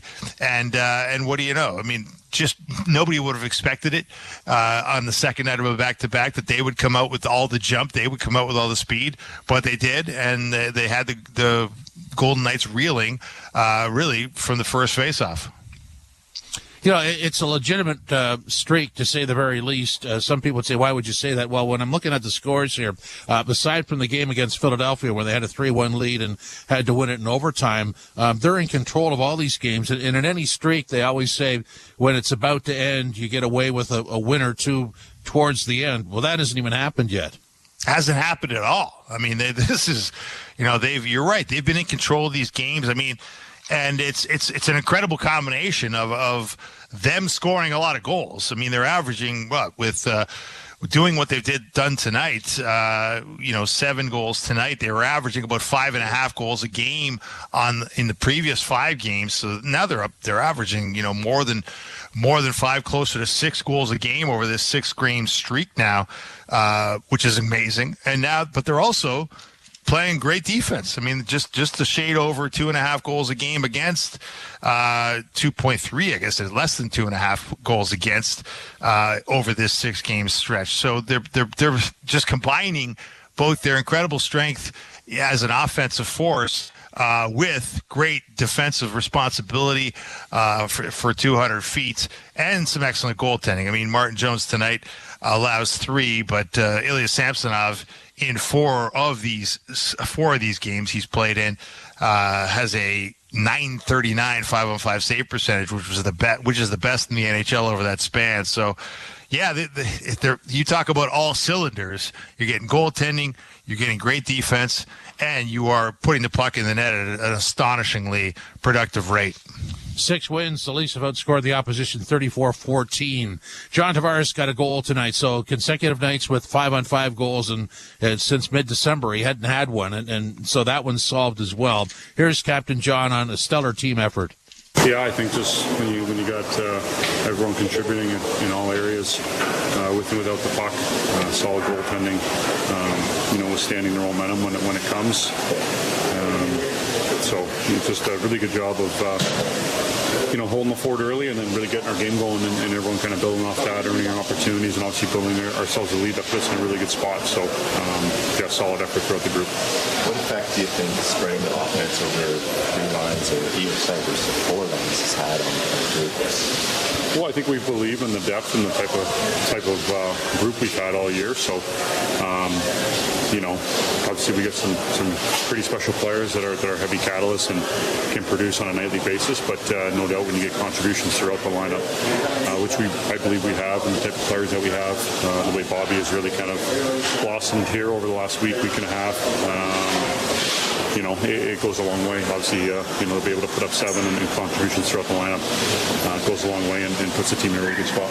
You guys had a lot of shots in that opening period. It was a most of the period, and it's coming off the back-to-back. Was that kind of the strategy? Just kind of, push the pace of play to kind of get the game? Yeah. I mean, there was a lot of shots both ways in the first there, but it was a focus to try to talk about getting into the inside to defend really well, especially big, heavy, long defensemen that really want the game to be in front of them. So, to try to make them turn, whether that's entering the zone or getting pucks to the net and causing second and third opportunities, scrambles, loose pucks, finding things on the backside, and then starting to open things up, whether that's place in the middle of the ice, through seams, using the weak side, things like that. So it was a good job executing that early. What did you see in Max?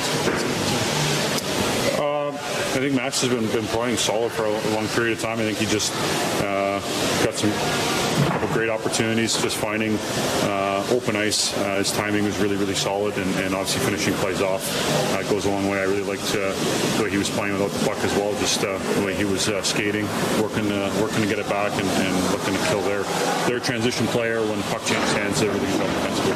How much extra motivation is it when you're going against the reigning champions?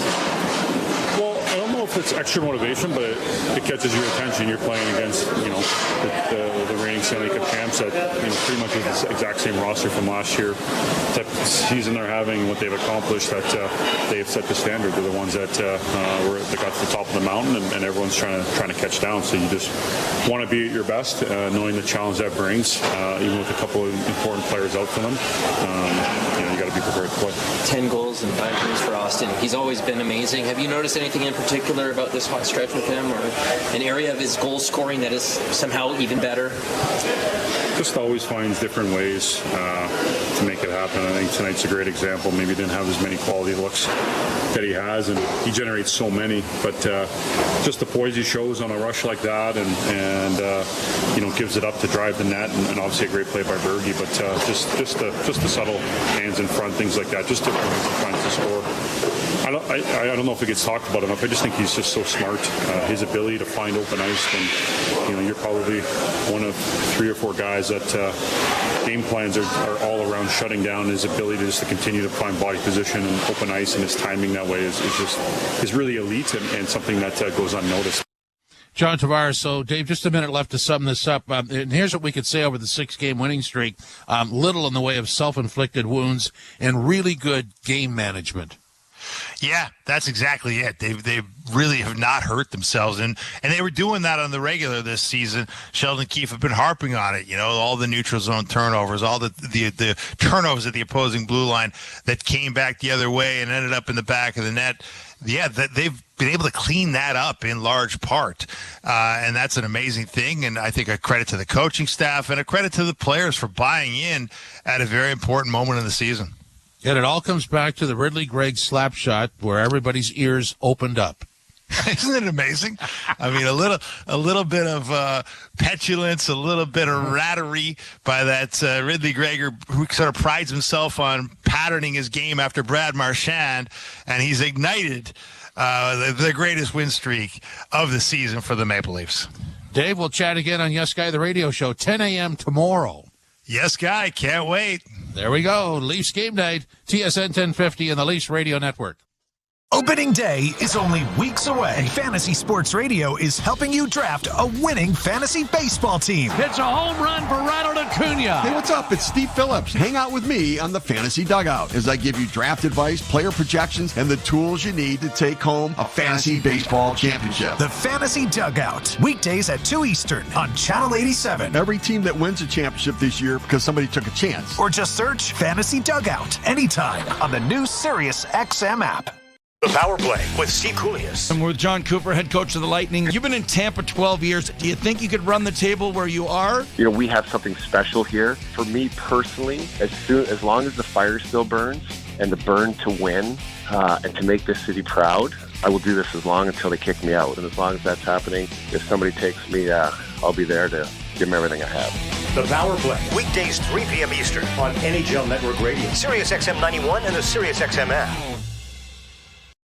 The Point with Boomer Gordon. The Avs got a little Jekyll and Hyde going on this year. And when they're rolling, they look unstoppable, and you think, wow, no one's going to slow down the Avs. And then when it doesn't go well, you go, they're just not deep enough. Nichushkin isn't there right now. We don't know if Landeskog is going to come back. Yes, Colorado's good, Jake, but unless McKinnon's getting 2-3 points every night, they don't have the parts. Point with Boomer Gordon. 1 p.m. Eastern on NHL Network Radio, Sirius XM 91 and the Sirius XM app.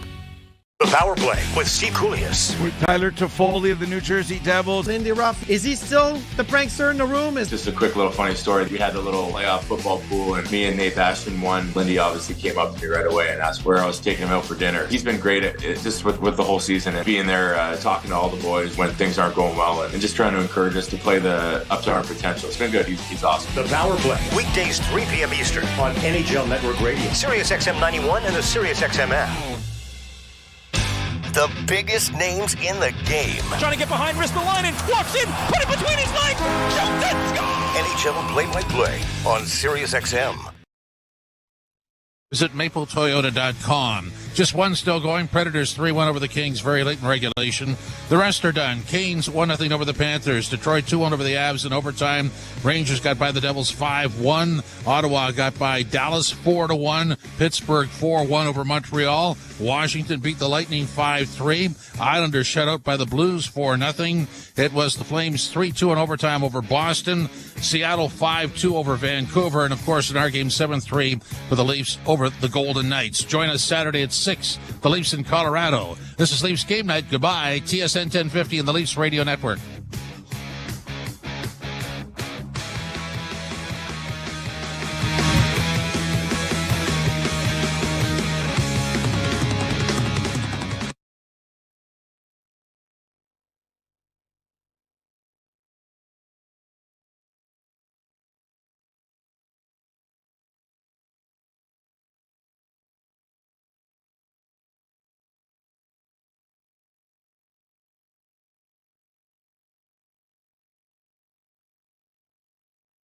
Trachtenberg with your Sirius XM NHL schedule for Friday, February the 23rd. All times are Eastern, and please remember, all games, times, and channels are subject to change. Check SiriusXM.com for the latest updates. In the NHL, 7 p.m., Columbus Blue Jackets take on the Buffalo Sabres. Blue Jackets on Sirius 208, XM 219, and Internet 928. Sabres on Internet 923. 8:30 p.m., Chicago Blackhawks face the Winnipeg Jets. Blackhawks on Sirius 209, XM 220, and Internet 926. Jets on Internet 951. 9 p.m., Edmonton Oilers face the Minnesota Wild. Oilers on Sirius and XM channels 91, Internet 931, Wild on Internet 934. I'm Frank Trachtenberg with your Sirius XM NHL schedule for Friday, February the 23rd. All times are Eastern, and please remember, all games, times, and channels are subject to change. Check SiriusXM.com for the latest updates. SiriusXM NFL Radio Channel 88 brings you expert analysis from former players, coaches, and executives, plus reaction to all the latest news on the only 24/7 station dedicated to the National Football League. Well, they've hit a rough patch lately. It's generally been another outstanding regular season for the Boston Bruins. Bruins radio broadcast analyst Bob Beers joins Gord Stellick and Scott Laughlin on the morning skate on NHL Network Radio, Sirius XM Channel 91, to go over their recent struggles and the season overall. With 4 straight losses here, how much reason is there to be concerned if you're a Boston Bruin these days?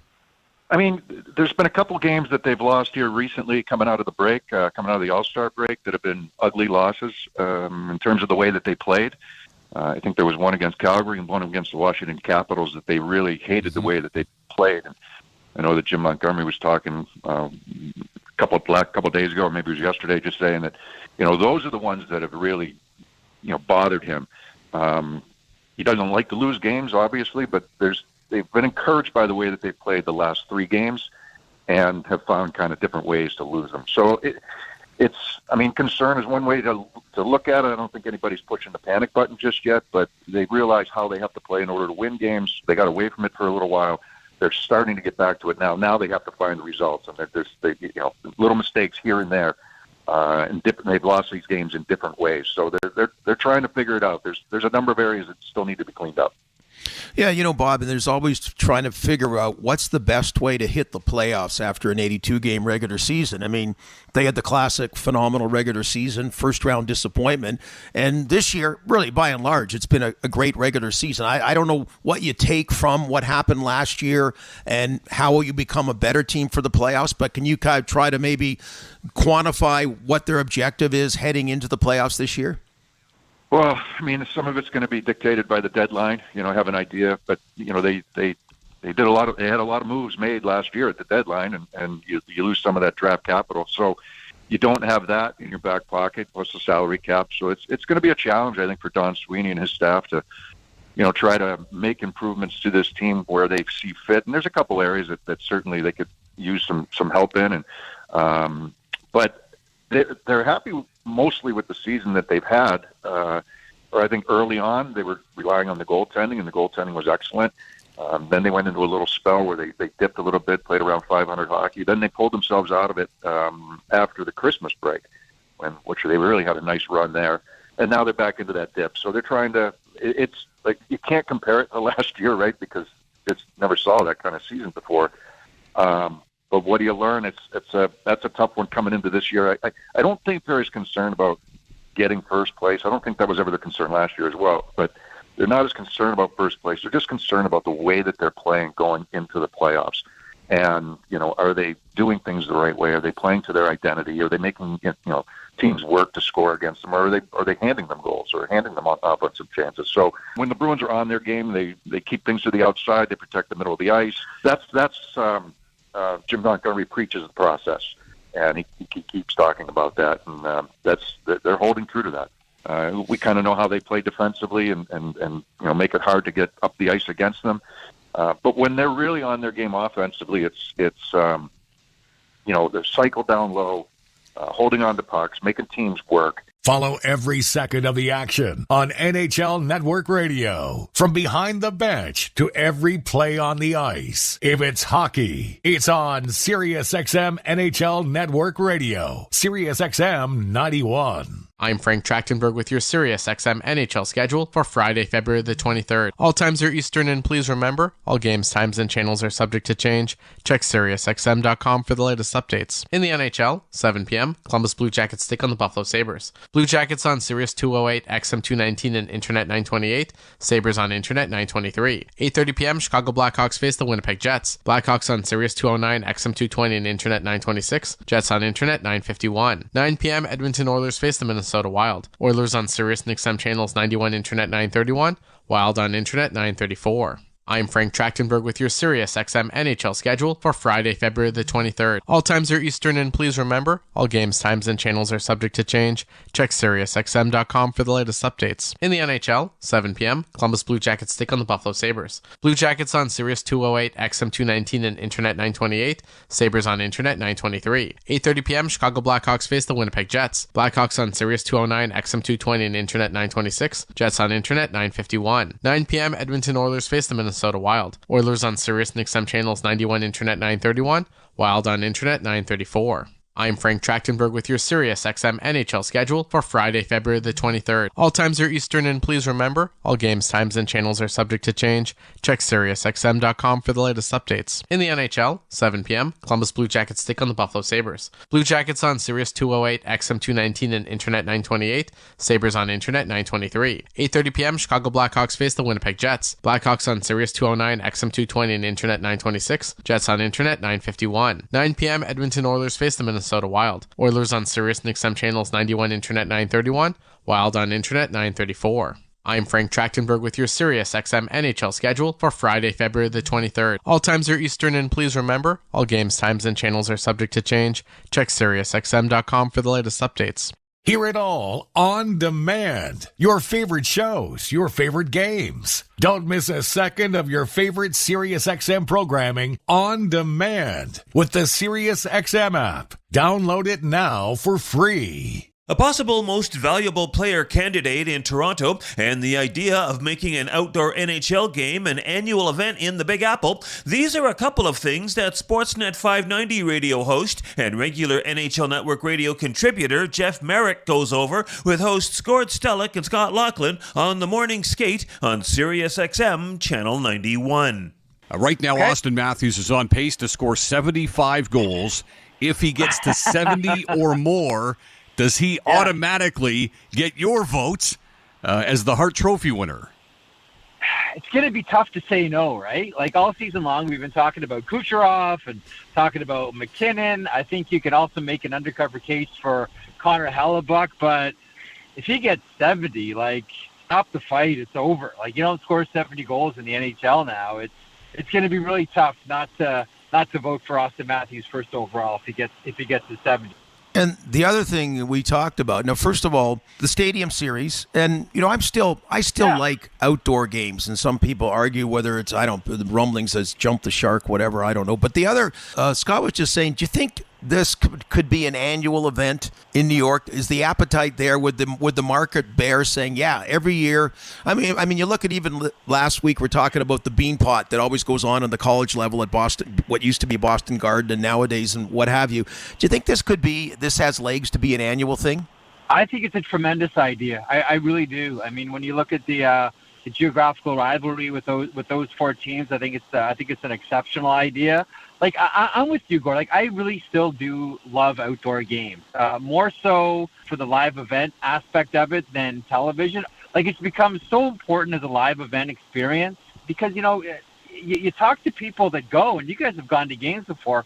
People love it, and they still love it, and it's a great thing, and it's a circle on the calendar, and you have to go, and the players all have it as an experience they want to have during their NHL careers.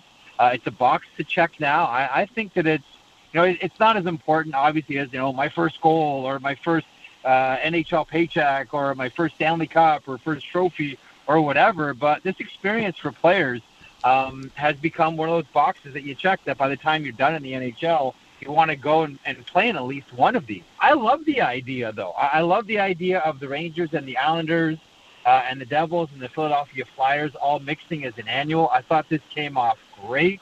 I know that, Lou Lamoriello, cements himself as the biggest villain in the NHL, the killjoy. Our guys are going to dress like they normally dress. This is a hockey game, not a fashion show. I get it.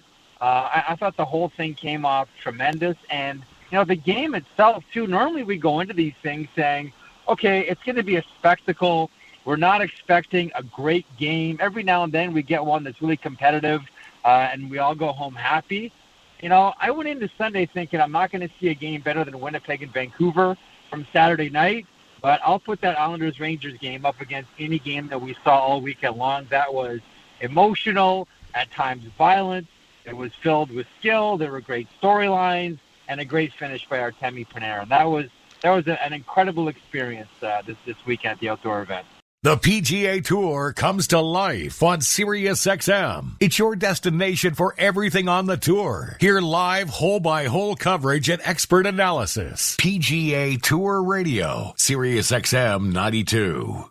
I'm Frank Trachtenberg with your SiriusXM NHL schedule for Friday, February the 23rd. All times are Eastern, and please remember, all games, times, and channels are subject to change. Check SiriusXM.com for the latest updates. In the NHL, 7 p.m., Columbus Blue Jackets take on the Buffalo Sabres. Blue Jackets on Sirius 208, XM 219, and Internet 928. Sabres on Internet 923. 8:30 p.m., Chicago Blackhawks face the Winnipeg Jets. Blackhawks on Sirius 209, XM 220, and Internet 926. Jets on Internet 951. 9 p.m., Edmonton Oilers face the Minnesota Wild. Oilers on Sirius and XM channels 91, Internet 931, Wild on Internet 934. I'm Frank Trachtenberg with your SiriusXM NHL schedule for Friday, February the 23rd. All times are Eastern, and please remember, all games, times, and channels are subject to change. Check SiriusXM.com for the latest updates. In the NHL, 7 p.m., Columbus Blue Jackets take on the Buffalo Sabres. Blue Jackets on Sirius 208, XM 219, and Internet 928. Sabres on Internet 923. 8:30 p.m., Chicago Blackhawks face the Winnipeg Jets. Blackhawks on Sirius 209, XM 220, and Internet 926. Jets on Internet 951. 9 p.m., Edmonton Oilers face the Minnesota Wild. Oilers on Sirius and XM channels 91, Internet 931,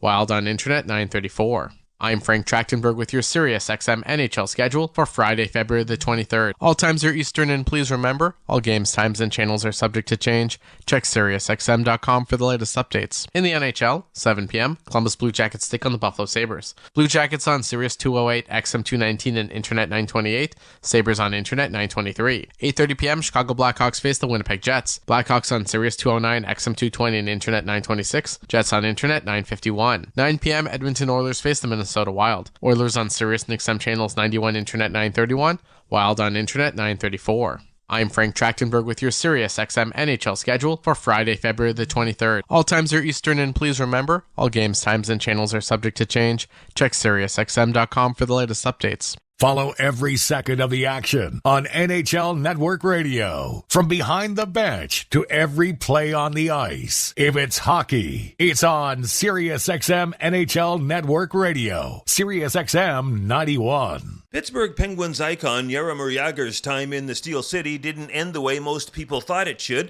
when he was traded to the Washington Capitals. But time passes and old hurts heal, and as NHL Network Radio regular contributor Elliot Friedman explains, Jagr's Penguins jersey number 68 retirement celebration proved to be a magical night on a number of levels. You know, it was like they knocked it out of the park. They didn't just knock it out of the park.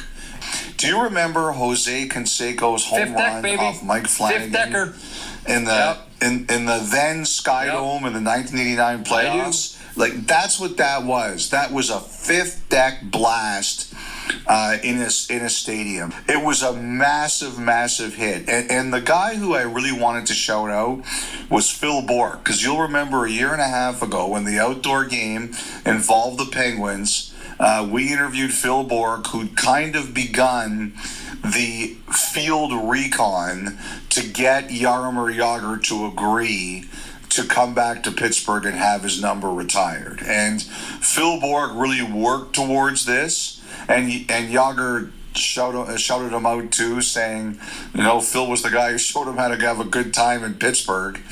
And I thought a lot about Bourque and how much he wanted to help make this happen.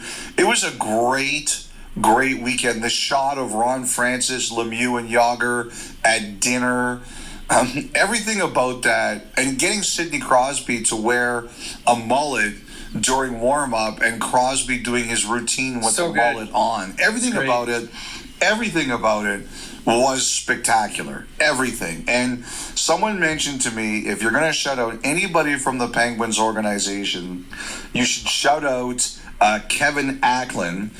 Kevin is the president of business operations, and he's an alternate governor. He sat at the podium when Jagr met with the media on Sunday morning, and they said that Acklin was given the responsibility of making sure this worked, and a lot of it worked because of who Jagr is and the love that the organization, the players, and the fans have towards him, and Jagr's own ability to grasp the moment. But Acklin was the guy who was sort of behind it, making it all work. So I think Phil Bourque I'll shout out, Acklin I'll shout out, and of course Jagr and the Penguins fans. The Penguins fans helped make... I saw the lineups, like, even before the ceremony began. They embraced it. I think what this does is it's a reminder that we don't often get to write our own exits. But what we forget and what we need to remember is that time can heal.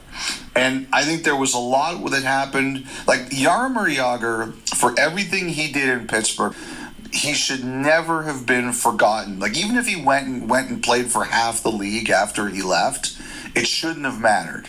You know, he got traded, things changed, that happens. But it's always a reminder that we need time to have things heal.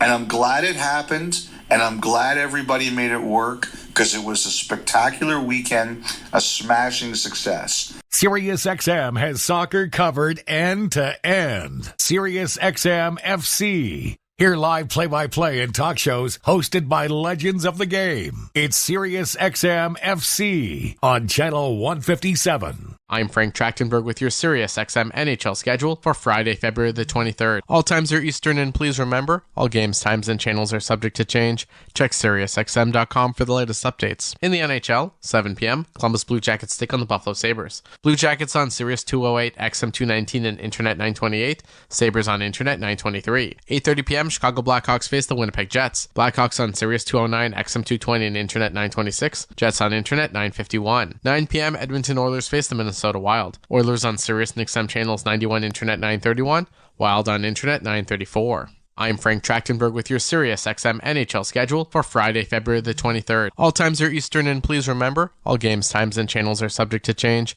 Check SiriusXM.com for the latest updates. In the NHL, 7 p.m., Columbus Blue Jackets take on the Buffalo Sabres. Blue Jackets on Sirius 208, XM 219, and Internet 928. Sabres on Internet 923. 8:30 p.m., Chicago Blackhawks face the Winnipeg Jets. Blackhawks on Sirius 209, XM 220, and Internet 926. Jets on Internet 951. 9 p.m., Edmonton Oilers face the Minnesota Wild. Oilers on Sirius and XM channels 91, Internet 931, Wild on Internet 934. I'm Frank Trachtenberg with your SiriusXM NHL schedule for Friday, February the 23rd. All times are Eastern, and please remember, all games, times, and channels are subject to change. Check SiriusXM.com for the latest updates. In the NHL, 7 p.m., Columbus Blue Jackets take on the Buffalo Sabres. Blue Jackets on Sirius 208, XM 219, and Internet 928. Sabres on Internet 923. 8:30 p.m., Chicago Blackhawks face the Winnipeg Jets. Blackhawks on Sirius 209, XM 220, and Internet 926. Jets on Internet 951. 9 p.m., Edmonton Oilers face the Minnesota Wild. Oilers on Sirius and XM channels 91, Internet 931,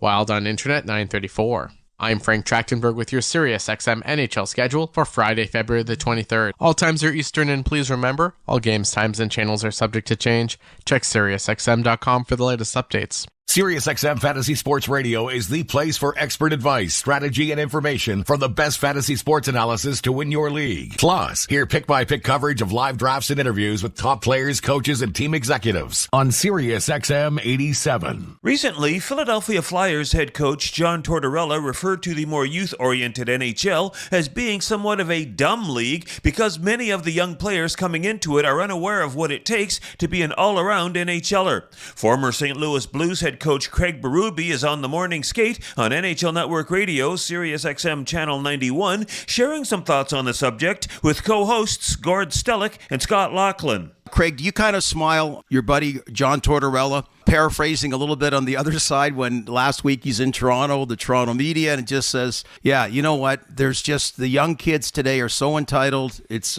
he said it's dumb or whatever, just they don't understand. You got to take your place and wait. So, I mean, just the challenge, I think more articulating the challenges of being a modern day coach, whether it's you, him, or everybody else with younger players, certainly compared to your day.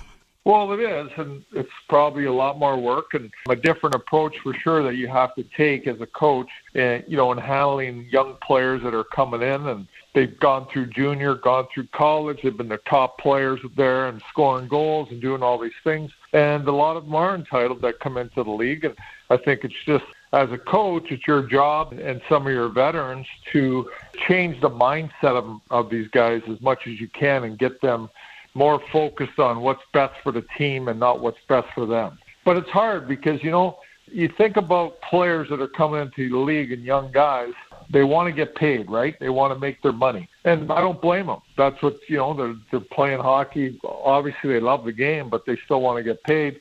And I find that once they get that second contract and they're making some real good money, things change a little bit. The team becomes more important than them as individuals. Does that make sense? Yeah, that's good insight. It doesn't. And, Craig, I have to say, I don't disagree with what John had to say, but I will say this, too. When you were playing in the NHL and you were coming into the league, if you remember back to the days of the Quebec Major Junior Hockey League, there were guys throwing up 150 to 200 points. But a lot of the guys that came out of the queue, they said once they got to pro hockey, they had to be taught how to play away from the puck. They were not great defensive players.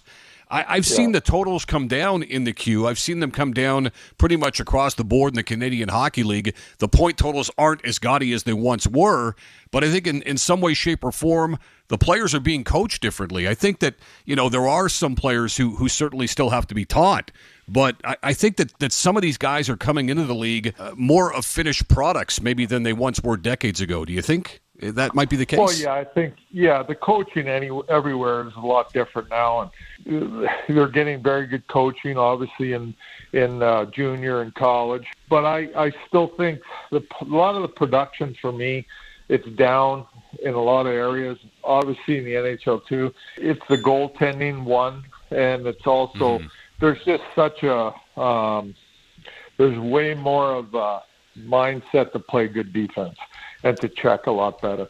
I think, like you said, the coaching, you hit it on the head.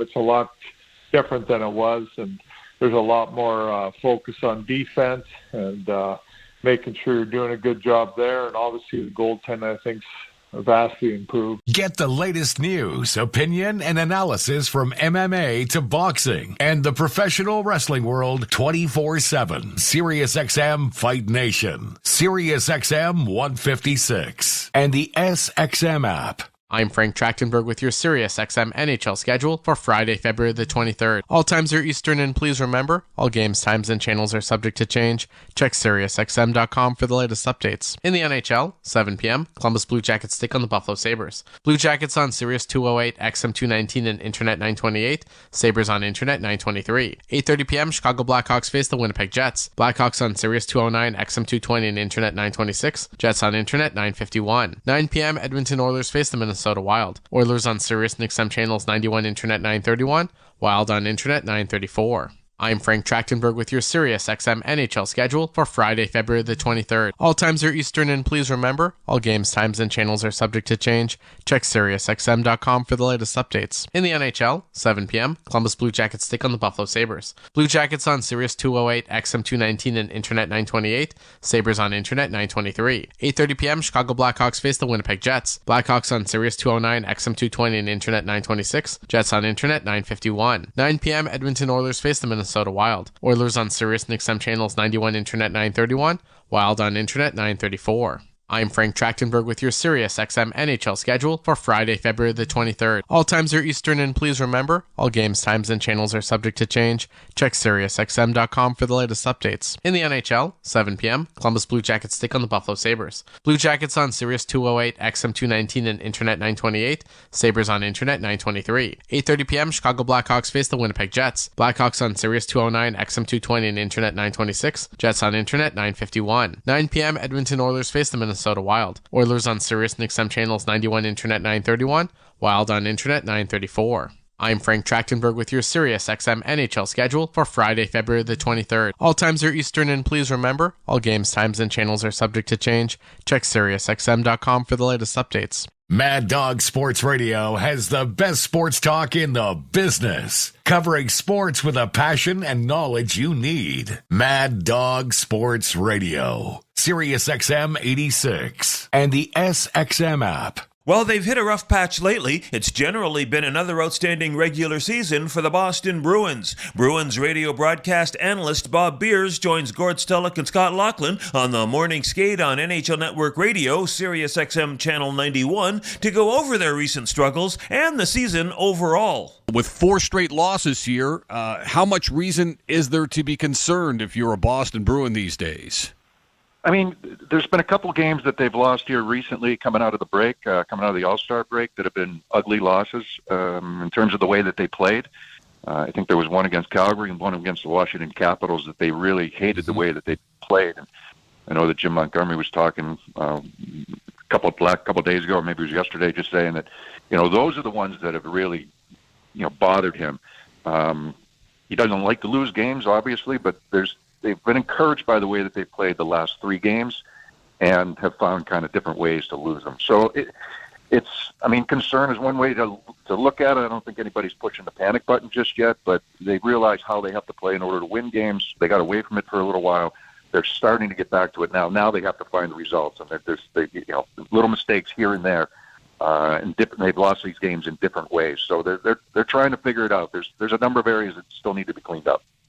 Yeah, Bob, and there's always trying to figure out what's the best way to hit the playoffs after an 82-game regular season. I mean, they had the classic phenomenal regular season, first-round disappointment, and this year, really, by and large, it's been a great regular season. I don't know what you take from what happened last year and how you become a better team for the playoffs, but can you kind of try to maybe quantify what their objective is heading into the playoffs this year?